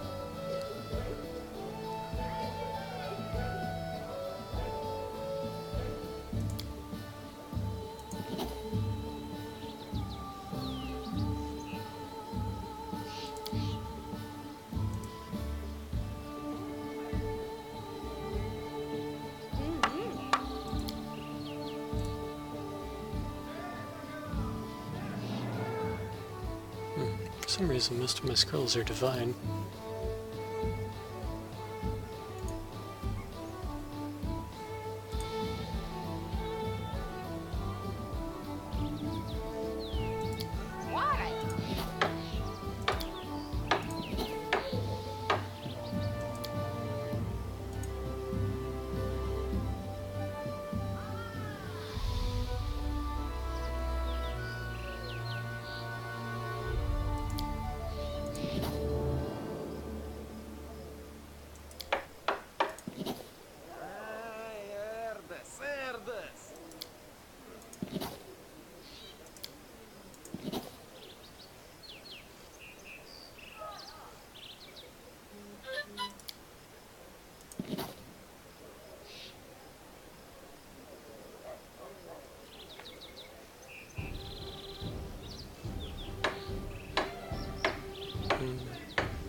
I've got to be close to finishing some of these artifacts.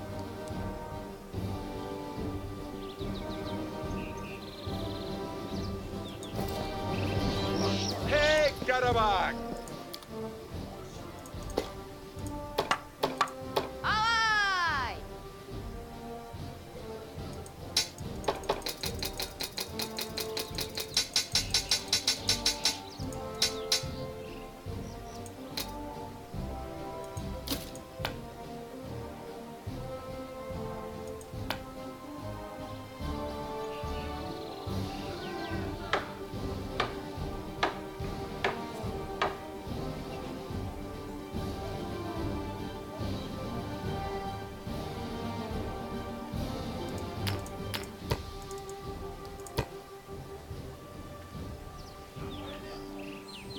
I wish it would just put all the things that are only for selling to vendors in one section when you sort by type.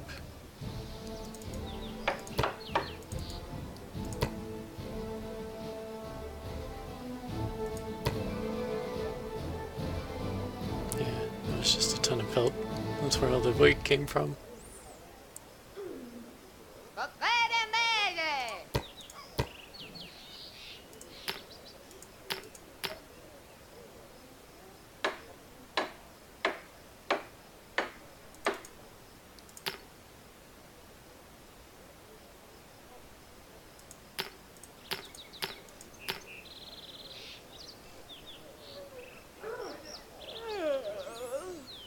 Okay. I'm starting to build up a lot of money, but the shops aren't putting in anything new.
Forwards. Alright, let's go forth into the land and solve problems. Like, this goblin village. Without a doubt.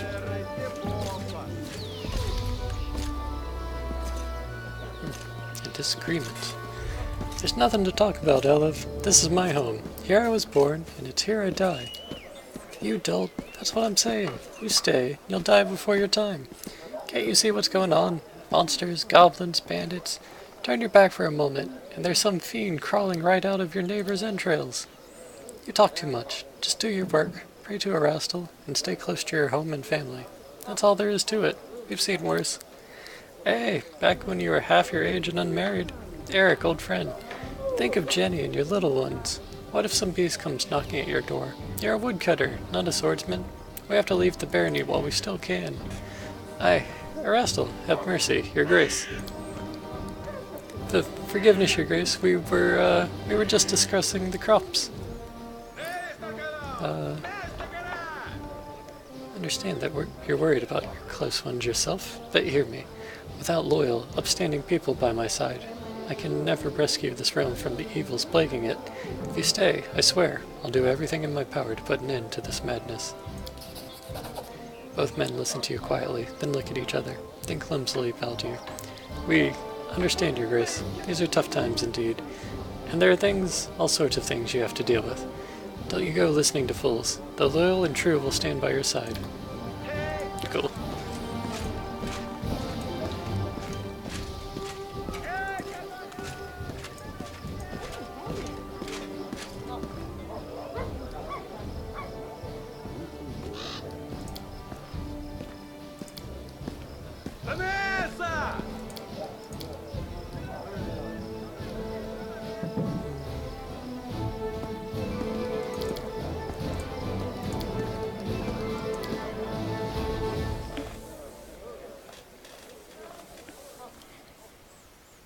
I always have trouble deciding on my last party member. There's about 7 I like, and 6 I get to take.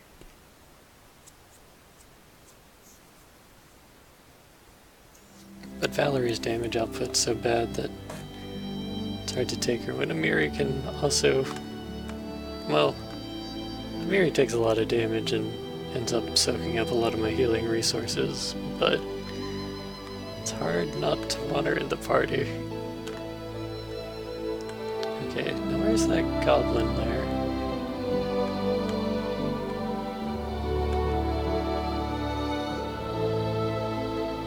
Ah, there it is.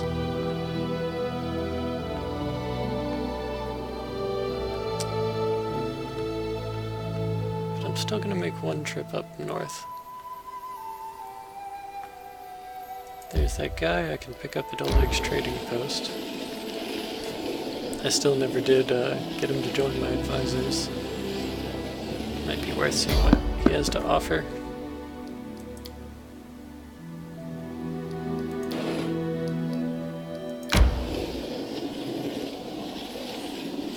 And then we're gonna go and hit that other side area.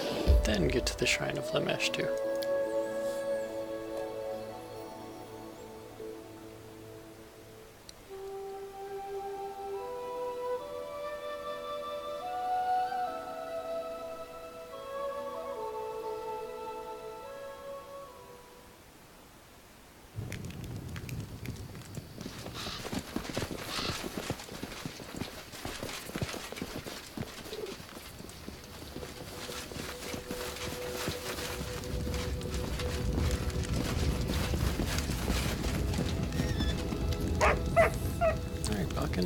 How'd you like to become a court alchemist? He peers at you with an inquisitory squint. A court alchemist? Me? That'd be a first. He sighs, waves his hands. Fine. Come what may, you've been kind to me. Killed those damn spiders and brought an old man some berries. I'll work for you. Just one thing, though. I need a new laboratory. Some place to keep all my bottles and ingredients. A workshop, yes. And as for me, don't you worry. I'll do my part. Alright, well, that was strikingly easy. No leg, how's it been? How are things going? He scratches his head. We're doing alright, I'd say.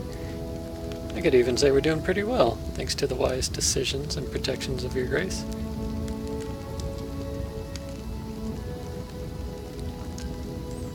You know, you had me worried for a moment back in the capital. I almost thought you were going to double our taxes. Make a beggar of me.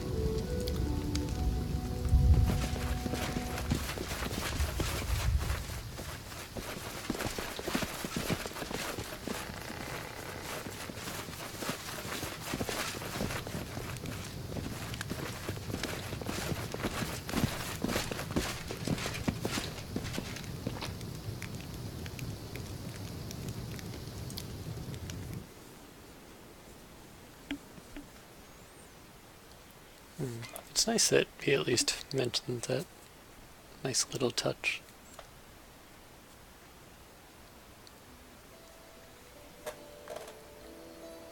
Okay. Time to see what's happening at the Temple of the Elk. Hi. And then we'll get to the main quest. A rest would be welcome.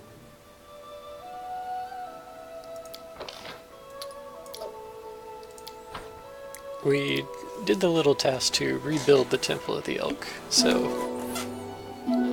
hopefully there's good things going on.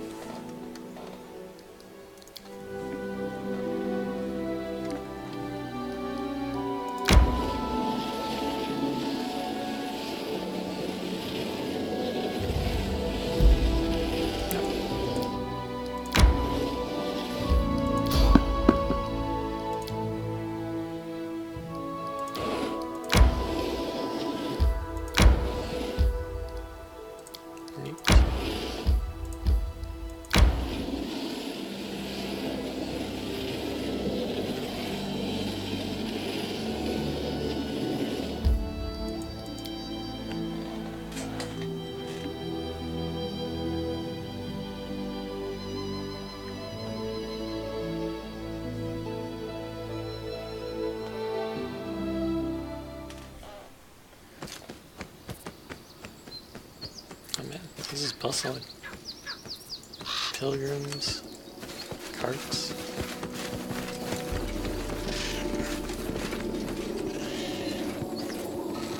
Water's all shiny.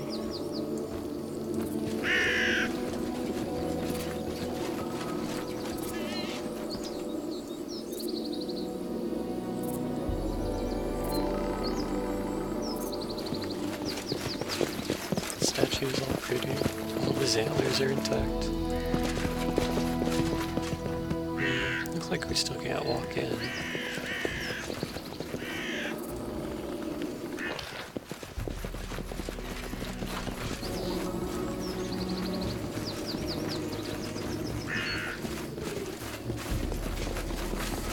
Got fat, healthy rats.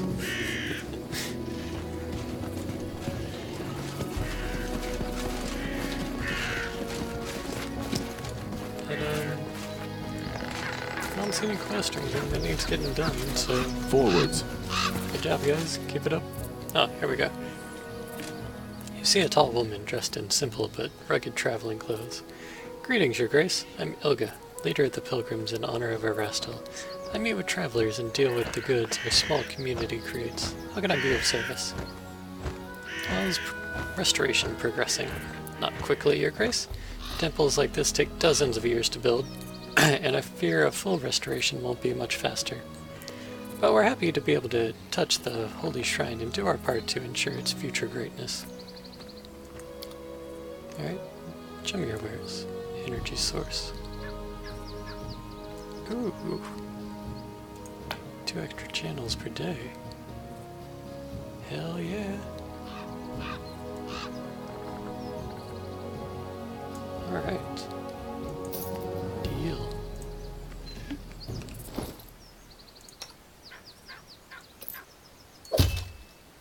Our cleric's gonna channel so much energy.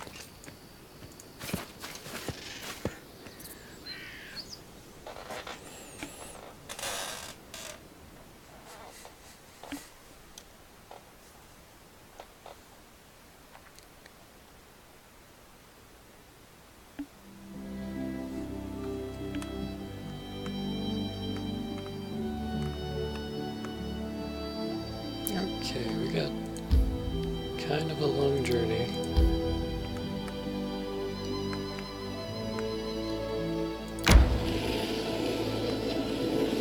Time to search for the spot to rest.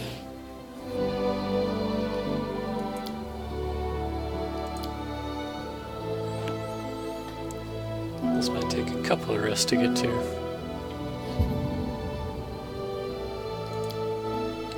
You must be tired of me spoiling the meal every time. You're like, can't we just have a decent meal? Just once.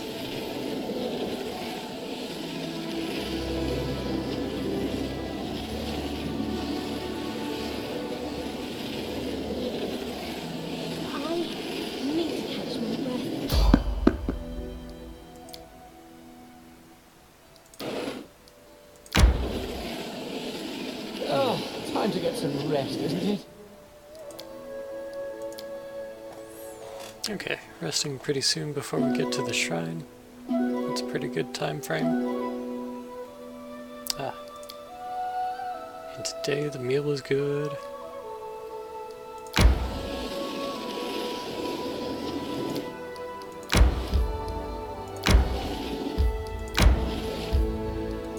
So we get that little bonus to our saves.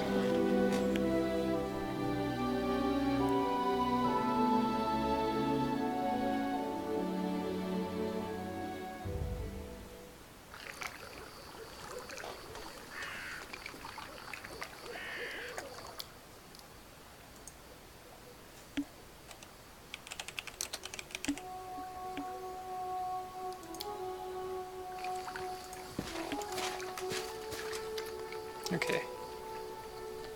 Seeing you, Keston nods. Under his coat, you notice a suit of armor. A sword hangs at his belt. The guard is ready to fight. I'm happy to see you, my Baron. We were waiting for you. I've had enough time to choose a good place for the ambush. Okay, came as soon as I could. Thank you, Your Grace. I've decided you'd like to see this place with your own eyes. It's a weird sentence. I've decided you'd like to see this place. The Mashtu Shrine is on the other side of the hill.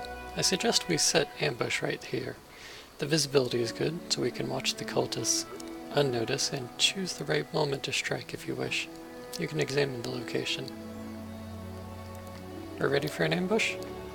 The day is right, and the time is coming. All we have to do now is wait until the cultists gather to their coven. I hope you're ready to fight. Alrighty.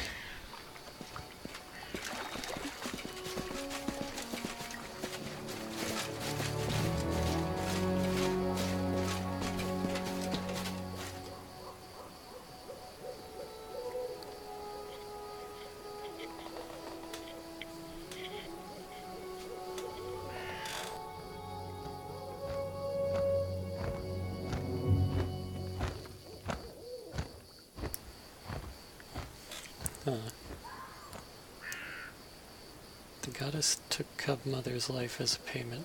What a worthless female she was. Everyone seems super happy about all this.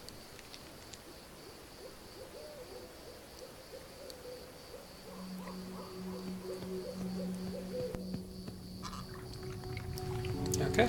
There's only 5 of them, so this should be pretty easy. Forwards. I'm not afraid!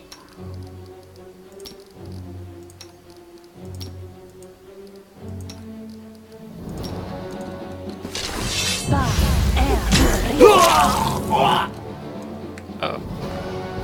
Okay, they're channeling negative energy. You see that a whole lot.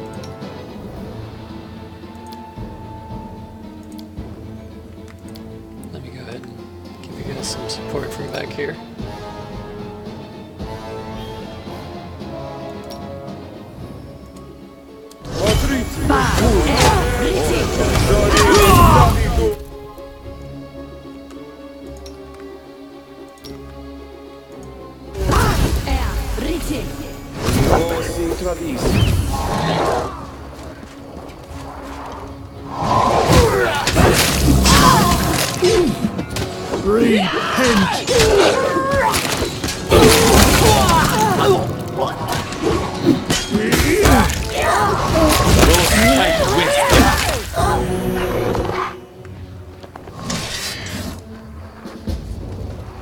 Catch the fleeing cultist.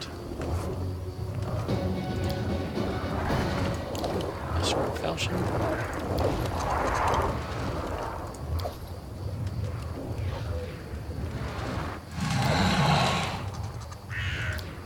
Bloodstained manuscript.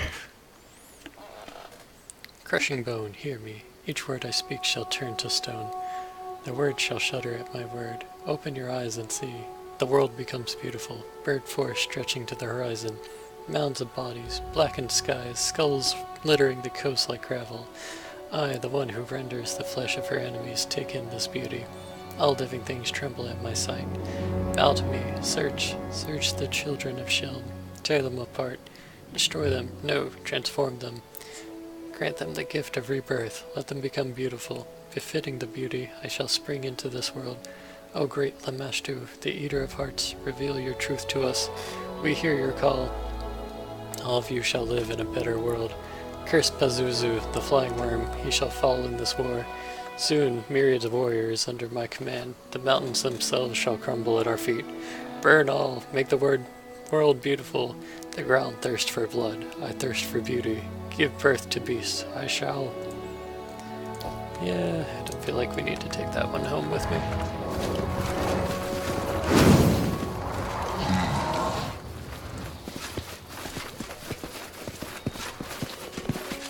Well, it is done.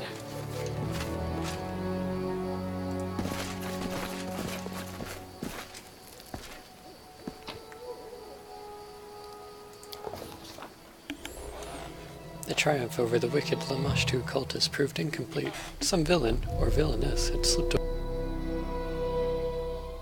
under the cover of darkness and into a narrow gorge amongst the rocks. Without a second thought, our brave Baron, loyal Keston, and their comrades in arms rushed after the fleeing figure. The figure, clad in black, was barely visible in the dark. The villain had gotten far ahead of us.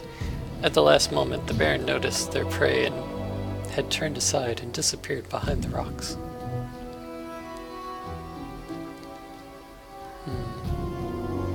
Okay, I guess I'll try and make the basic dex check. Failed. Succeeded at reflex though. The gorge was a din of booted feet, rattling swords, and the curses and snarls of those trying to find their darkness. Still, taking the risk of running into each other or losing their footing on the sharp stones, our heroes chased after the runaway. The absence of daylight and unfamiliarity with the location didn't hinder our brave souls as they reached for the edge of a stone ridge. Some had already started to cheer, for the lover of dark rituals would soon be in our hands. But there was an unpleasant surprise waiting for us. The cultists hadn't fled after all. They were lying in wait, right behind the ridge. I had just enough time to spot his raised hand and hear the incantations of some frightening spell before darkness engulfed us. Finding yourself in utter darkness, when both the sense of direction and the sight of your friends are lost, it does things to one's mind, especially when the darkness is almost living, breathing, hungry. When it tries to swallow you, to worm its ways into your eyes, to blind you forever! At least that's how your true servant felt. Though, to all accounts, she was perhaps the only one among the band who did not surrender to panic, maintaining her steel-eyed composure. A desperate moment, and time runs fast. What did our heroes do? All of my characters have pretty good perception, so we can try and hear where they fled.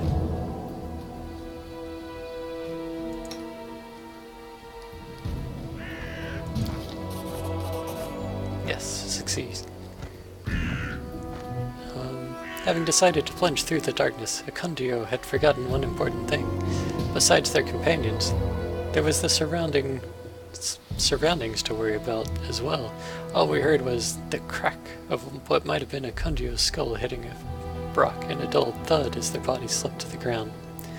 Closing their eyes, Akundio caught the sound of running feet in the distance, becoming fainter and fainter, but even that sound was enough.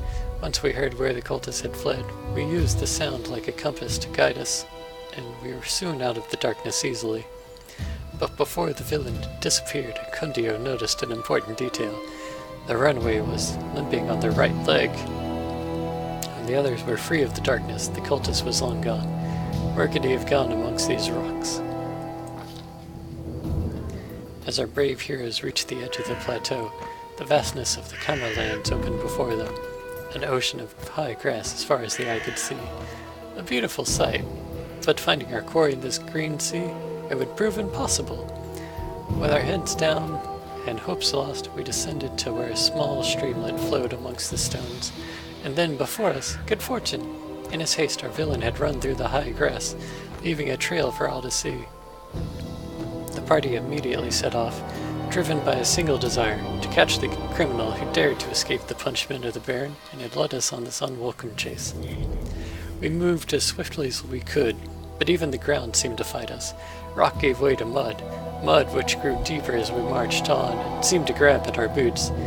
Even the wind began to rise, lashing at our cloaks, and a foul scent filled the air, sure sign we were heading towards the Normal Marches. So they're heading northwestish? Soaking wet and exhausted, our heroes came upon a cabin at the edge of a swamp.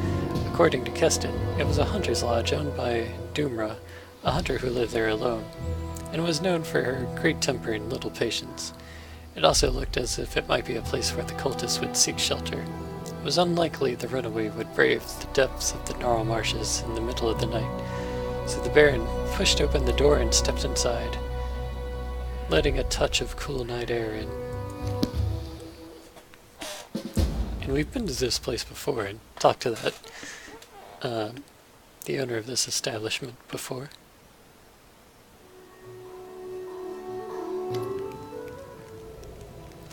The lodge is lit with only a few candles on the table and the counter. Shadows lie thick around the room. A number of people are here.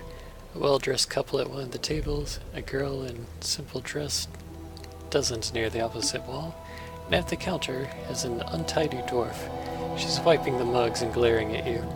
From the half-open kitchen door, you hear the clanging of pans upon metal, presumably a stove. Keston looks around at you with a heavy gaze.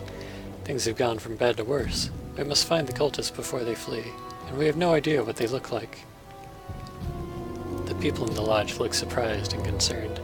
Each seems to recognize you and ask themselves, what is the ruler of these lands doing here at such a late hour, flanked by armed guards?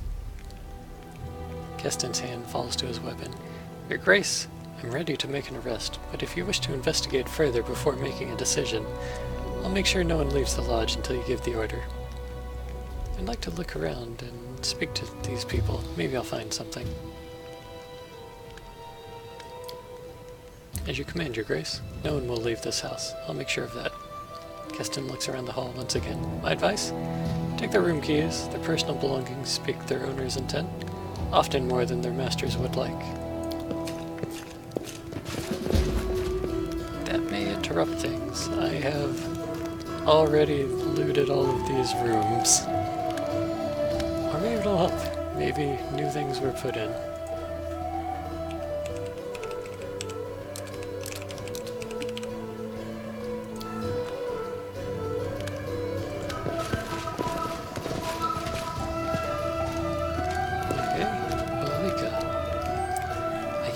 Stands before you, wearing a plain dress and a hooded cloak.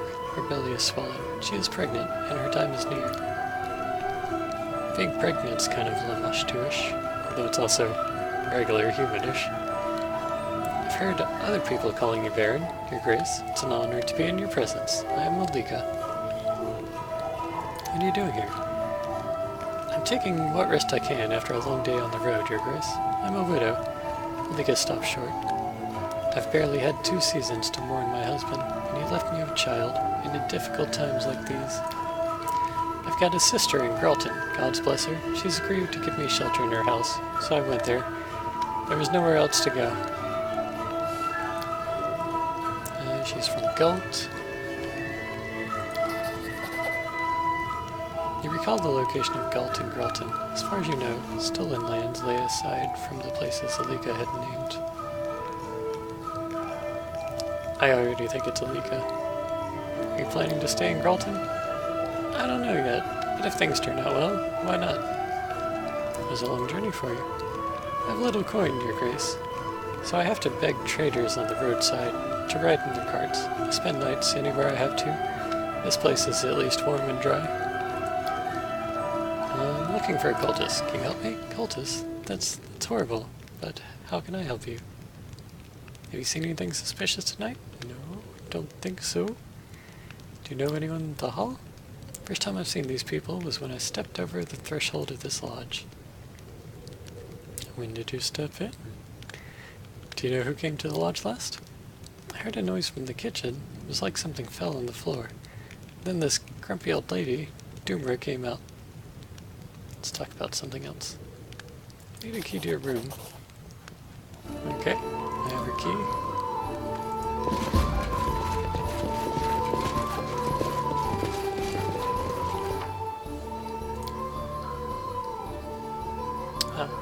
Thanks, Lindsay, for keeping notes.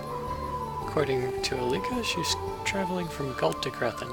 Sounds perfectly normal, but how did she end up in the Stolen Lands? They're in the complete opposite direction. She should at least brush up on geography before trying to lie to our faces.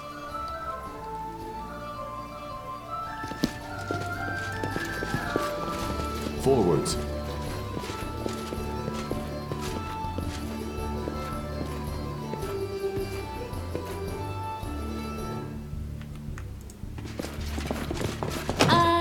Now I'm embarrassed.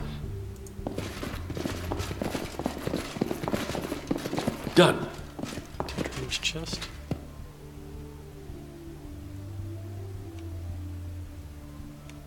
So Tendron does not hunt.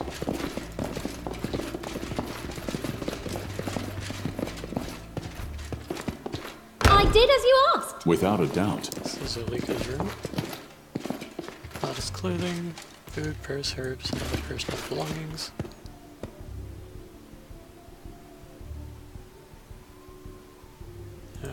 Letters from her dead Done and husband. A surprising amount of money.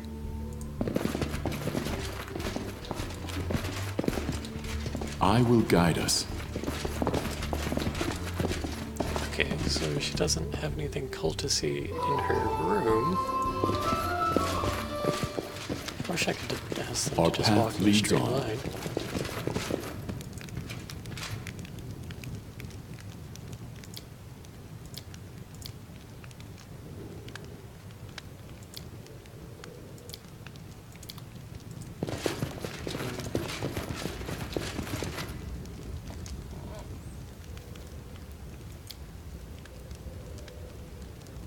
So how many people are here? Watch yourself. There are 3 of them, all sitting over there. Dimmer nods towards her guests. That one in the kitchen, guessing she's the servant to those 2 noble folk. You look to be carrying all the coin. I'm looking for someone. Can you help me? Dimmer gives you a sullen glance. It seems she's not too happy to talk with you, but she doesn't dare refuse it openly. Do you know who your guests are? Why should I? Dimmer tilts her head, praising you. I'm not their ward. They come, they pay for a bed, they keep quiet. Why would I care who they are? Crime has happened. I need your help to find the culprit. So what did this culprit do wrong? Dimmer's voice becomes thick, corner of her mouth curved down. Shot a deer in someone's land? Now the criminal has to run away as if she was an animal herself? Whatever it is, leave me out of it. The cultist of Lameshtu is hiding. I have to find them. Dimmer stares at you for a moment, then utters a hoarse chuckle. One of Lamashtu's own? That's quite a story you've spun, Your Grace. Next you'll tell me I'm holding Rovagog down in the cellar. And what's your proof that I hide cultist? There are footprints leading to your lodge. So what? Folk come to this lodge every day, both from the flatlands and the swamps. Several hours' walk from your lodge is the shrine of Lameshtu. Baron, enough. The dwarf clasped her hand. Here in the Stolen Lands, you can't swing a dead cat without hitting some goblin's nest or cursed ruin or a shrine of something foul. Alright. I'm not gonna argue with her right now. Do you let everyone into your house? Her face turns red. What are you hinting at, huh? Your guest over. Do you allow anyone who asks to spend a night here? She blinks, pondering your words. Of course, everyone. What else am I supposed to do? Pick who gets a warm spot near the fireplace and who gets left out in the rain? I've let in you and your thugs, though you've put a terror in my other guest. Excuse me? Who are you calling a thug? Dimmer eyes Octavia and falls silent and shrugs. You're a fair lass, sure, but who knows what thoughts you have in that pretty head of yours. Do you remember when they came to your lodge, at least? Dimmer closes her eyes, trying to recall. I went to check on my traps. Some people arrived when I was away, so I can't tell you for sure, Your Grace. Without a doubt. Dimmer might be a possibility, too. To Xana. I kitchen servant is busy grinding herbs within the mortar. She's wearing a dress soiled with dark stains, and her hair is knotted in a bun with a few stray hairs poking free. The woman doesn't appear to notice you. She makes her way to the stove. You notice she's limping badly on her right leg. Before you can speak, she turns, sees you, and freezes. Who are you? Name's Desena. I cook for Teldrums, nobles from Rostov. She wipes her hands with her apron. What will it be? Can you tell me about your masters? No quicker road to trouble. Talking about masters, that is. She glances at your clothes and sighs. How would you like it if your servants were all a gossip about you? They pay regular, not stingy with their coin. They don't yell much, so I count myself fortunate, I do. Why are they here? None of my business. Might be they have things to do. But I wouldn't know it. I mend, I cook, and I serve them. Serve when and where needed. Alright. We're looking for a criminal who may have fled this way. Have you seen anyone suspicious? What can be seen here, you say? That's Doomer. She runs the house. Has anyone come into the kitchen recently? Only Doomer came. She frowns. No doubt checking to see I'm not palming the silver, as if there's anything worth stealing here. So there's not. The hostess at the lodge doesn't mind you cooking in her kitchen. As if she came here often herself, she throws up her hands.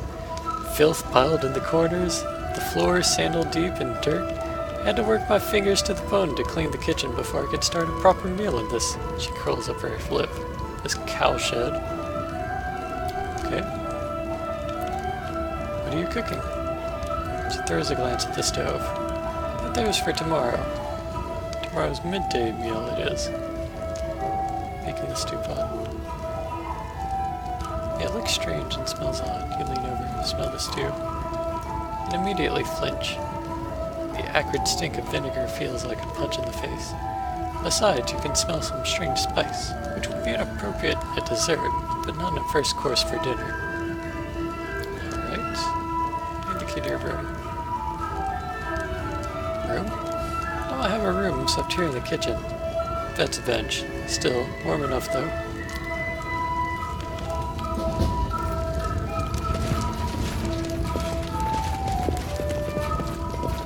Completed. The back door was used recently.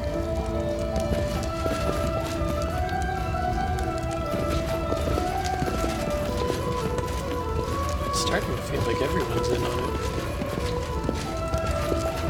The cook's the one with the limp, but it was Doomer that came in a hurry. Alright, let's talk to the two nobles. A bearded, middle-aged man stands before you. He wears a massive gold chain on his neck. The woman beside him gives a polite smile and nod as you approach. Greetings, Baron. The man's low voice rumbles. Let me introduce myself. Cabrin Tedrum from Rostov. He nods to the woman beside him. And this is my wife, Una Tedrum. We've come to your lands to hunt, yet, I admit, we did not expect to meet you in person. To what do we owe this honor?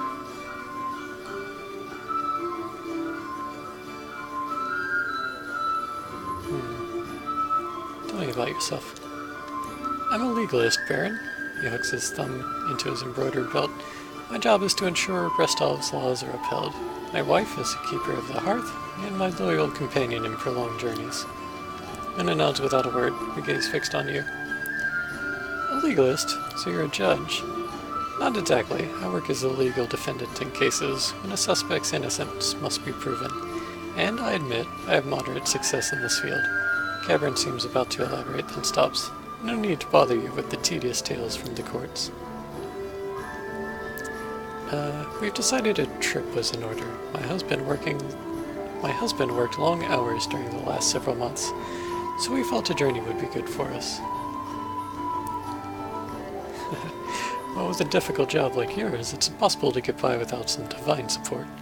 Whom do you address your prayers to? Why, to Abadar, of course, divine patron of law and lawyers. Kevin looks at you intently. Surely you're aware of Abadar, are you not? You must be. No matter, no matter.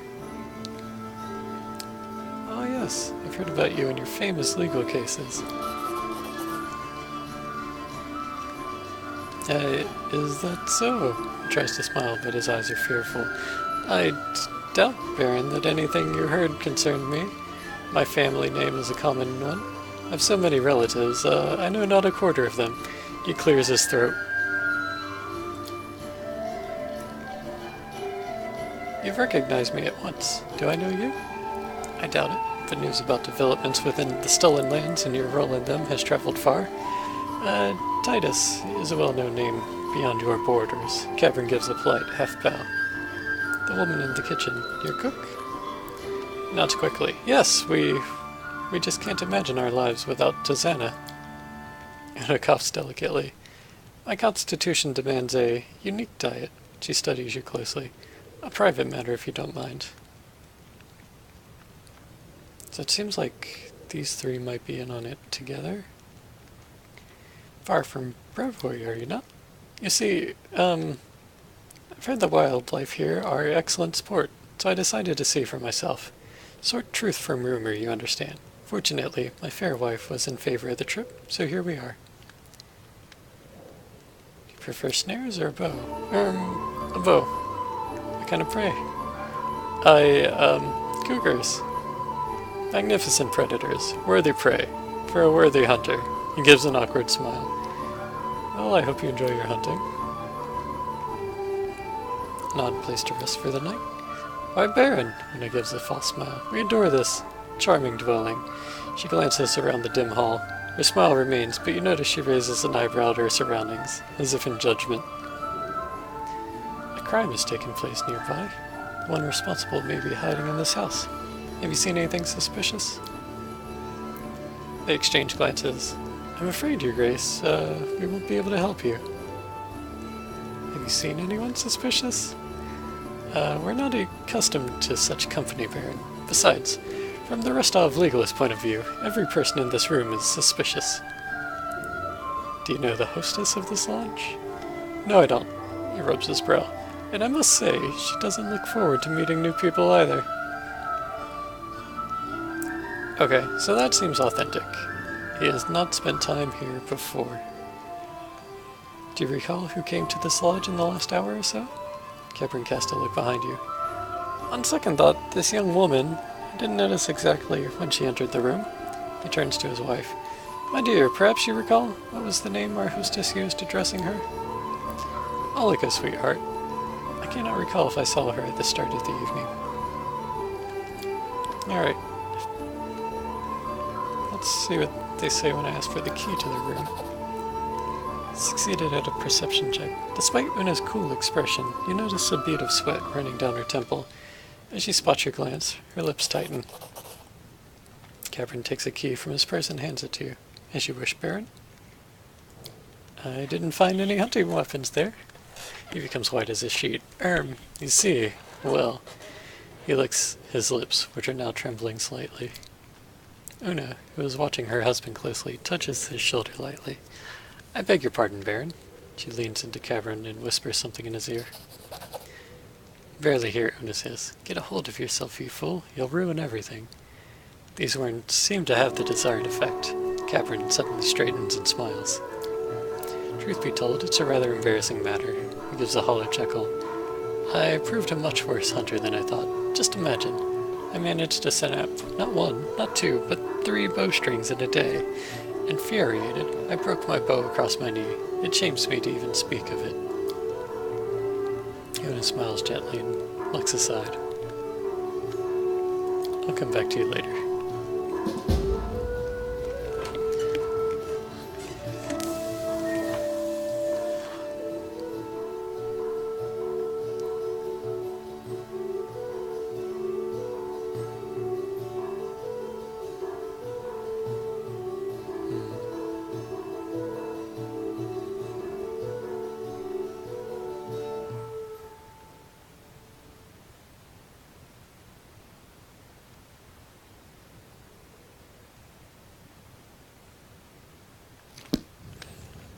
Okay, so it seems to be the whole 3-person party from the nobles. They got the servant who limps on her right leg, and 2 people who seem to have no business being here. The innkeeper was already grumpy. We established that the first time we were here. Olga lied about where she's headed to, but, I mean, that's the only lie. Everything else was true. The letters supported that she's a widow and talked to her husband frequently. This cultist seems to, well, I already call her a cultist. Dezana seems to suck at cooking despite being their kitchen Done. assistant. Something's burning. It was thrown in the fire not long ago.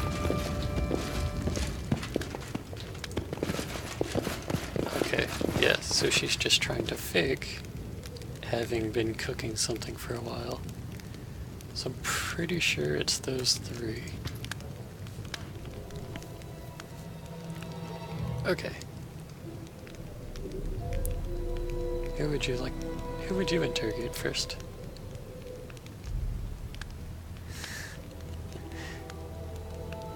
Alright. So let's see what my options are once I say there's someone suspicious.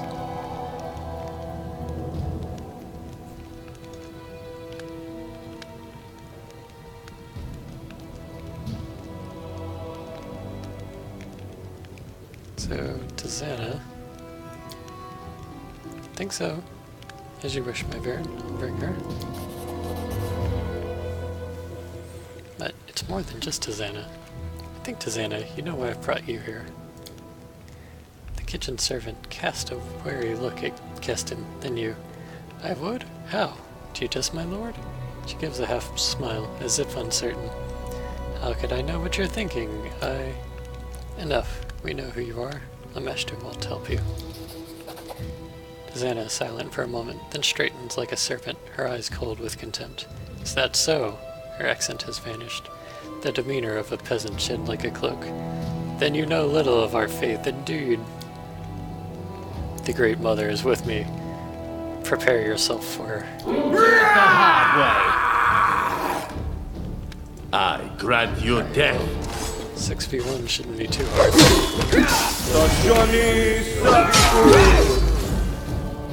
Yeah, that didn't last long. Enough, I yield.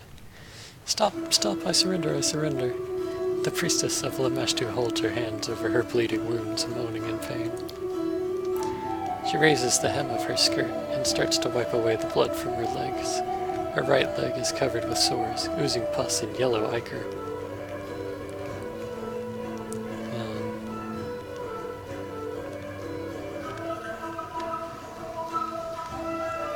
Tell me who you are, quick now. I'm the priestess of the cult of Lameshtu, the Great Mother, the ancestress of monsters. She struggles to raise her chin, her voice a hiss. I'm not from these lands. I came here because of the pleas of your people, who seek the mercy of my goddess. I came to these lands in secret and hid my identity from everyone except for those initiated in the mysteries of the Great Mother. Even the hostess of this lodge had no idea who I was, and those looking for divine benefaction found me on their own. And there are more than the followers of Erasto would believe. You've unleashed a blight across my land. The priestess of Lameshtu shakes her head and tries to close her wounds, moaning, That's nonsense. I've heard the stories about what's happening in your barony, human, but I have nothing to do with this. The Great Mother rules the monsters of this world, but if you had truly earned her wrath, your lands would be drowning in blood. No, Baron, you must look elsewhere to place blame. Lameshtu and her followers have nothing to do with your troubles. All the people in this lodge, are they here because of you? The priestess shakes her head. They were searching for the blessings of Lameshtu. Other gods have denied them, and they had to ask Mother of Monsters for her benefaction. A couple from Restov, did they come to meet you? Yes. Several years ago, the Lord defended a necromancer in a court in his native city, and he won the trial. Since then, all Tedrum's attempts to conceive a child were doomed to fail. Pharasma didn't want to prolong the bloodline of a man who protected those who raised the dead. Una has more brains than her spineless mate, so she'd sought the support of Lameshtu. The child, of course, will bear the mark of goddess. But Tedrums don't have much choice. Phrasma's memory is long. It's the story of the merchant's widow. Olga, she's a poor girl, clinging to the unborn life in her womb. The seed of her husband was too weak. Olga's child is doomed to perish before coming to this world. Is the lodge hostess involved? This thoughtless thing? No, she was not smart enough to see what was transpiring under her nose. I won't offend the name of Lamashtu by calling our hostess one of her tribe. Alright, enough.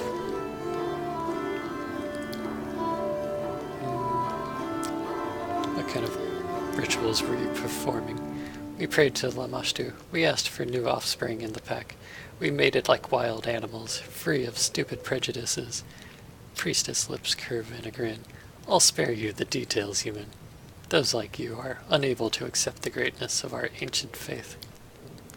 Aren't you a merry bunch? Octavia giggles, waving her finger tauntingly at the priestess. But you know, Callistra's faithful have a lot of fun too, just without the risk of growing a pair of tentacles in the process. Don't you dare compare your frivolous goddess to ours, who's as old as the world itself. Your orgies are little more than entertainment for bored townsfolk. Ours are full of primordial wisdom.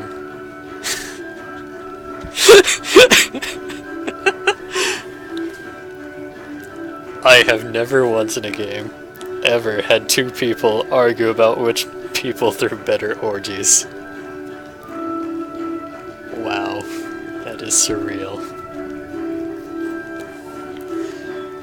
Oh.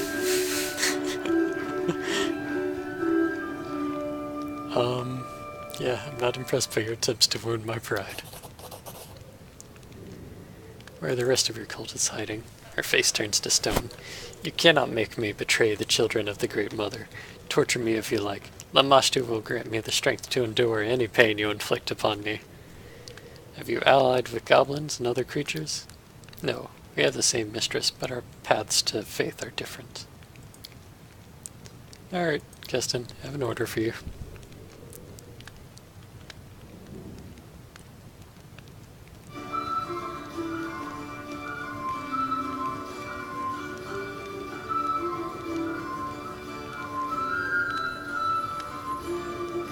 I was already thinking about executing everyone, but apparently that's the evil answer. And I try to be good. I'm gonna go with the neutral answer. Send everyone home except the priestess. She's to be executed. Grace, wait. I can barely hear Olga's words through her sobs. Let me ask you, no, let me beg you. Allow the priestess to perform one last ritual. Let her save my child. I have no other hope except for Tisana.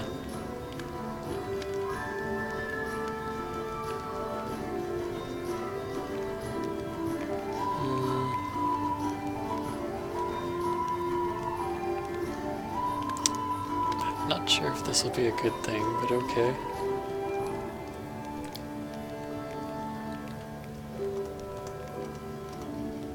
Only if you'll change my death sentence to banishment. Let me go. In return, I'll help Alika.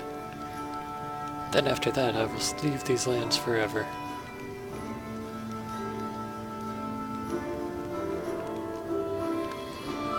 Fine.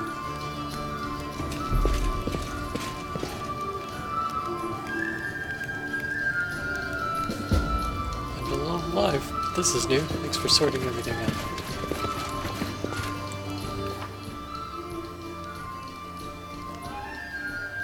We managed to catch the surviving cultist and get her confession. Alas, it wasn't what we wanted to hear.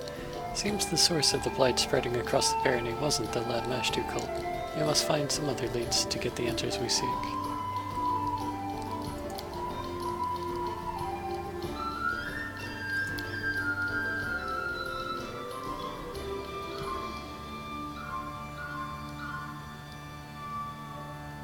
Oh, we have to build a laboratory for him in the outskirts region.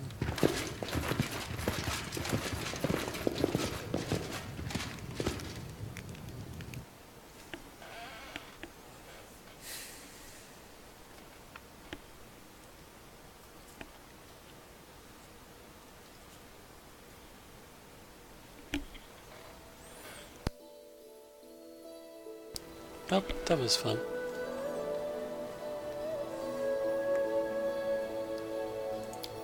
Huh. Yeah, I can do some of the kingdom management from here now that we own these lands. Let's see how well that works out. Ah, I've met an artisan, a special character who can craft equipment for you, from tough armor to powerful weapons to magic jewelry and scrolls. You'll find one in every region of the Stolen Lands. Some of them arrive to you on their own, and some others can be found in settlements. Having your own artisan is troublesome and expensive, and it's up to you to decide whether you want to help a particular artisan or not. Every artisan you meet will ask you for a favor. As soon as you fulfill the request, a workshop blueprint will appear in the settlement. An artisan with a workshop receives payment from the treasury and crafts weapons or armor for either you or at your request, or of their own accord. Each artisan you hire will eventually request your help in creating a special item. Complete their special quest to unlock a masterpiece, an extraordinary piece of gear. The artisan will inform you that they're prepared to start working on the masterpiece, and ask you to stop placing specific orders in the meantime. Okay.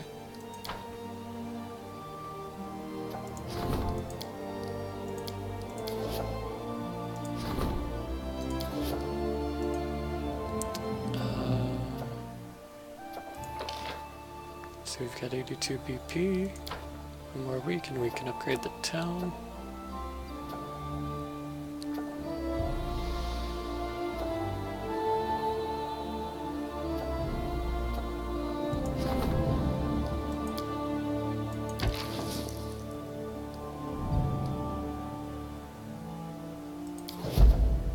Sure.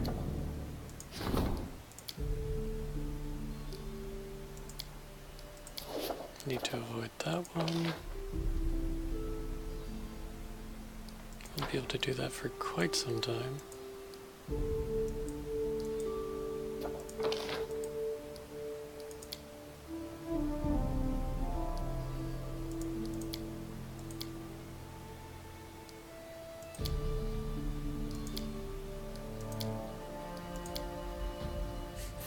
I need more people who can research curses.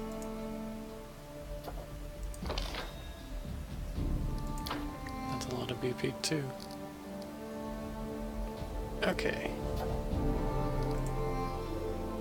Let's build a workshop here. Or laboratory. Whichever it was that was needed.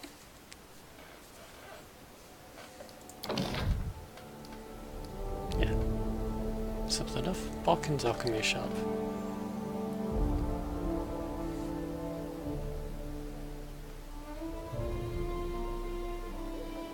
It helps when it's adjacent to a tavern or longhouse. So, now it's adjacent to a tavern. Alright.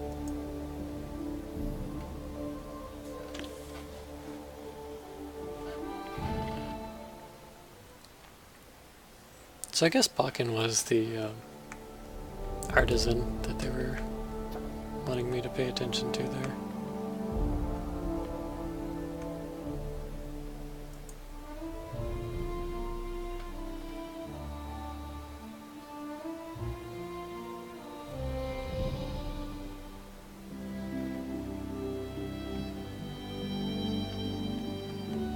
Okay, what do we need to get up to next?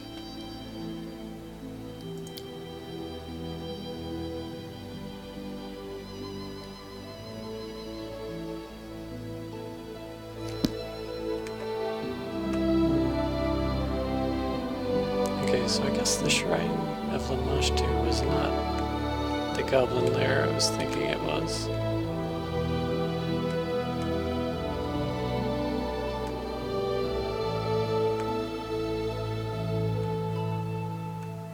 But I don't see... Ah, here it is. Goblin Village.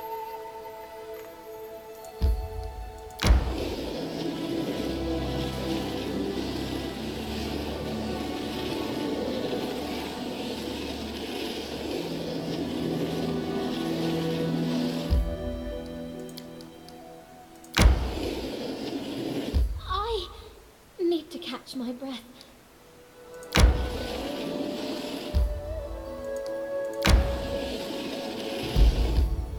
Time to get some rest, isn't it? Like Silverstep Village. Small fishing village.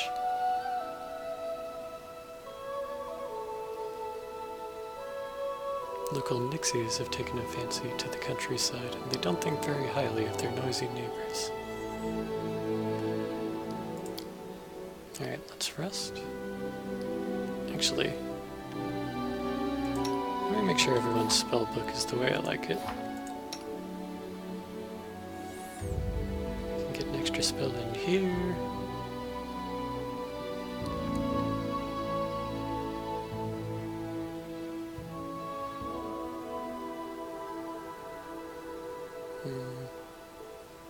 I'll just throw in another plus. That's the big one for that level. I don't use hold person much.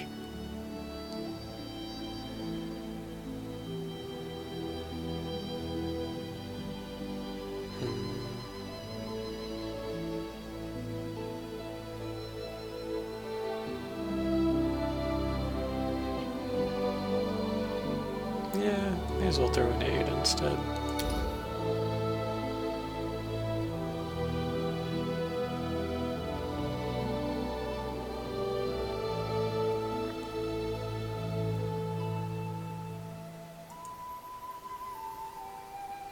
Let's see, for third level spells.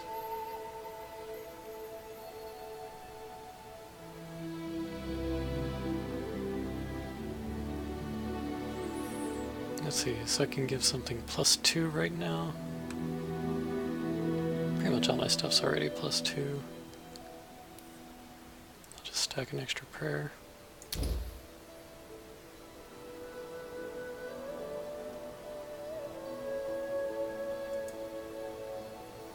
And level 4.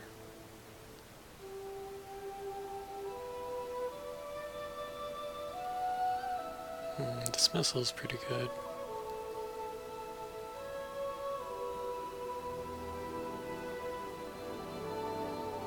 Inflict critical wounds would be good.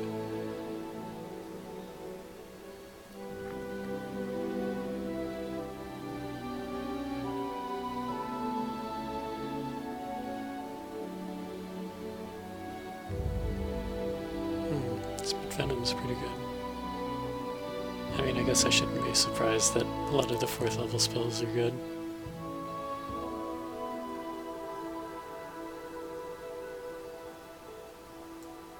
Dismissal is kind of niche, but I'm gonna throw that in.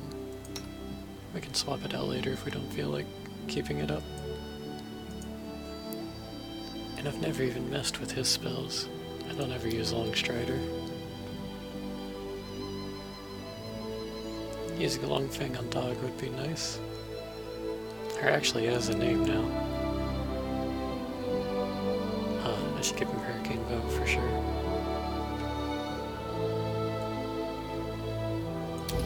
And then I can enlarge him and he'll do like 3d6 points of damage instead of 1d8.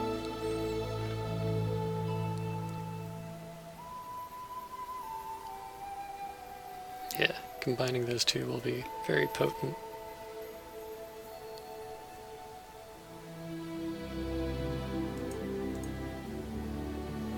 And for level 2...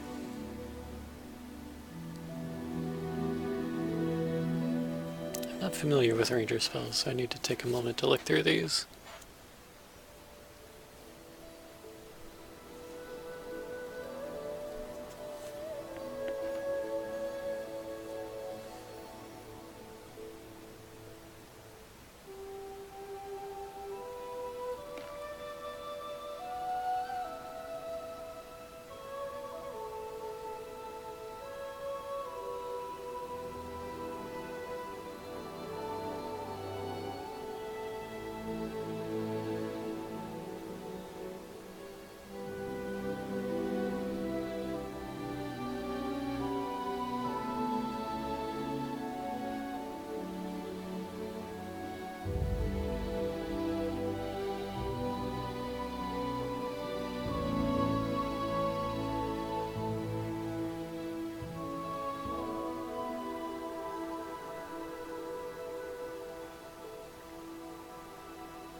go with Sense Vitals.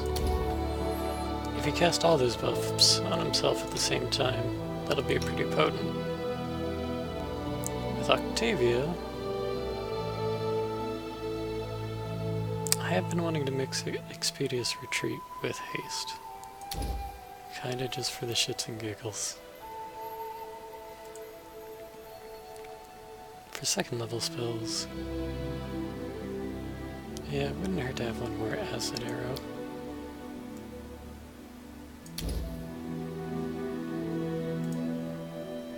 Third level spells, I want more Fireball, but, well, Jubileus casts Haste as well, so I can give one more Fireball.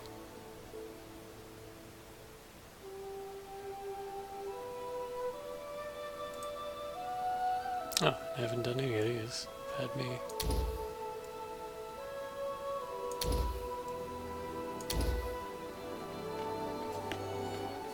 So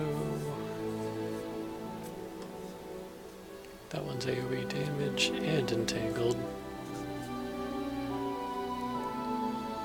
And greater invisibility will help her get her sneak attacks off. Man, I can't wait to get that next level. That'll be nice.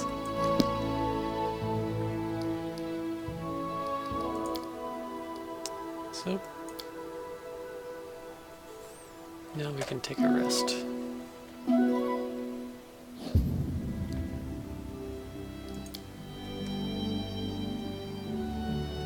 Actually, I should have checked Jubileus' spellbook as well.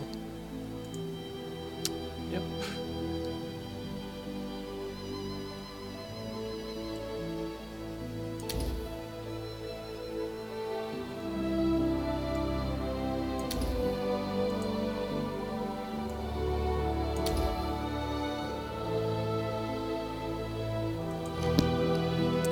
See. Okay, save one more time.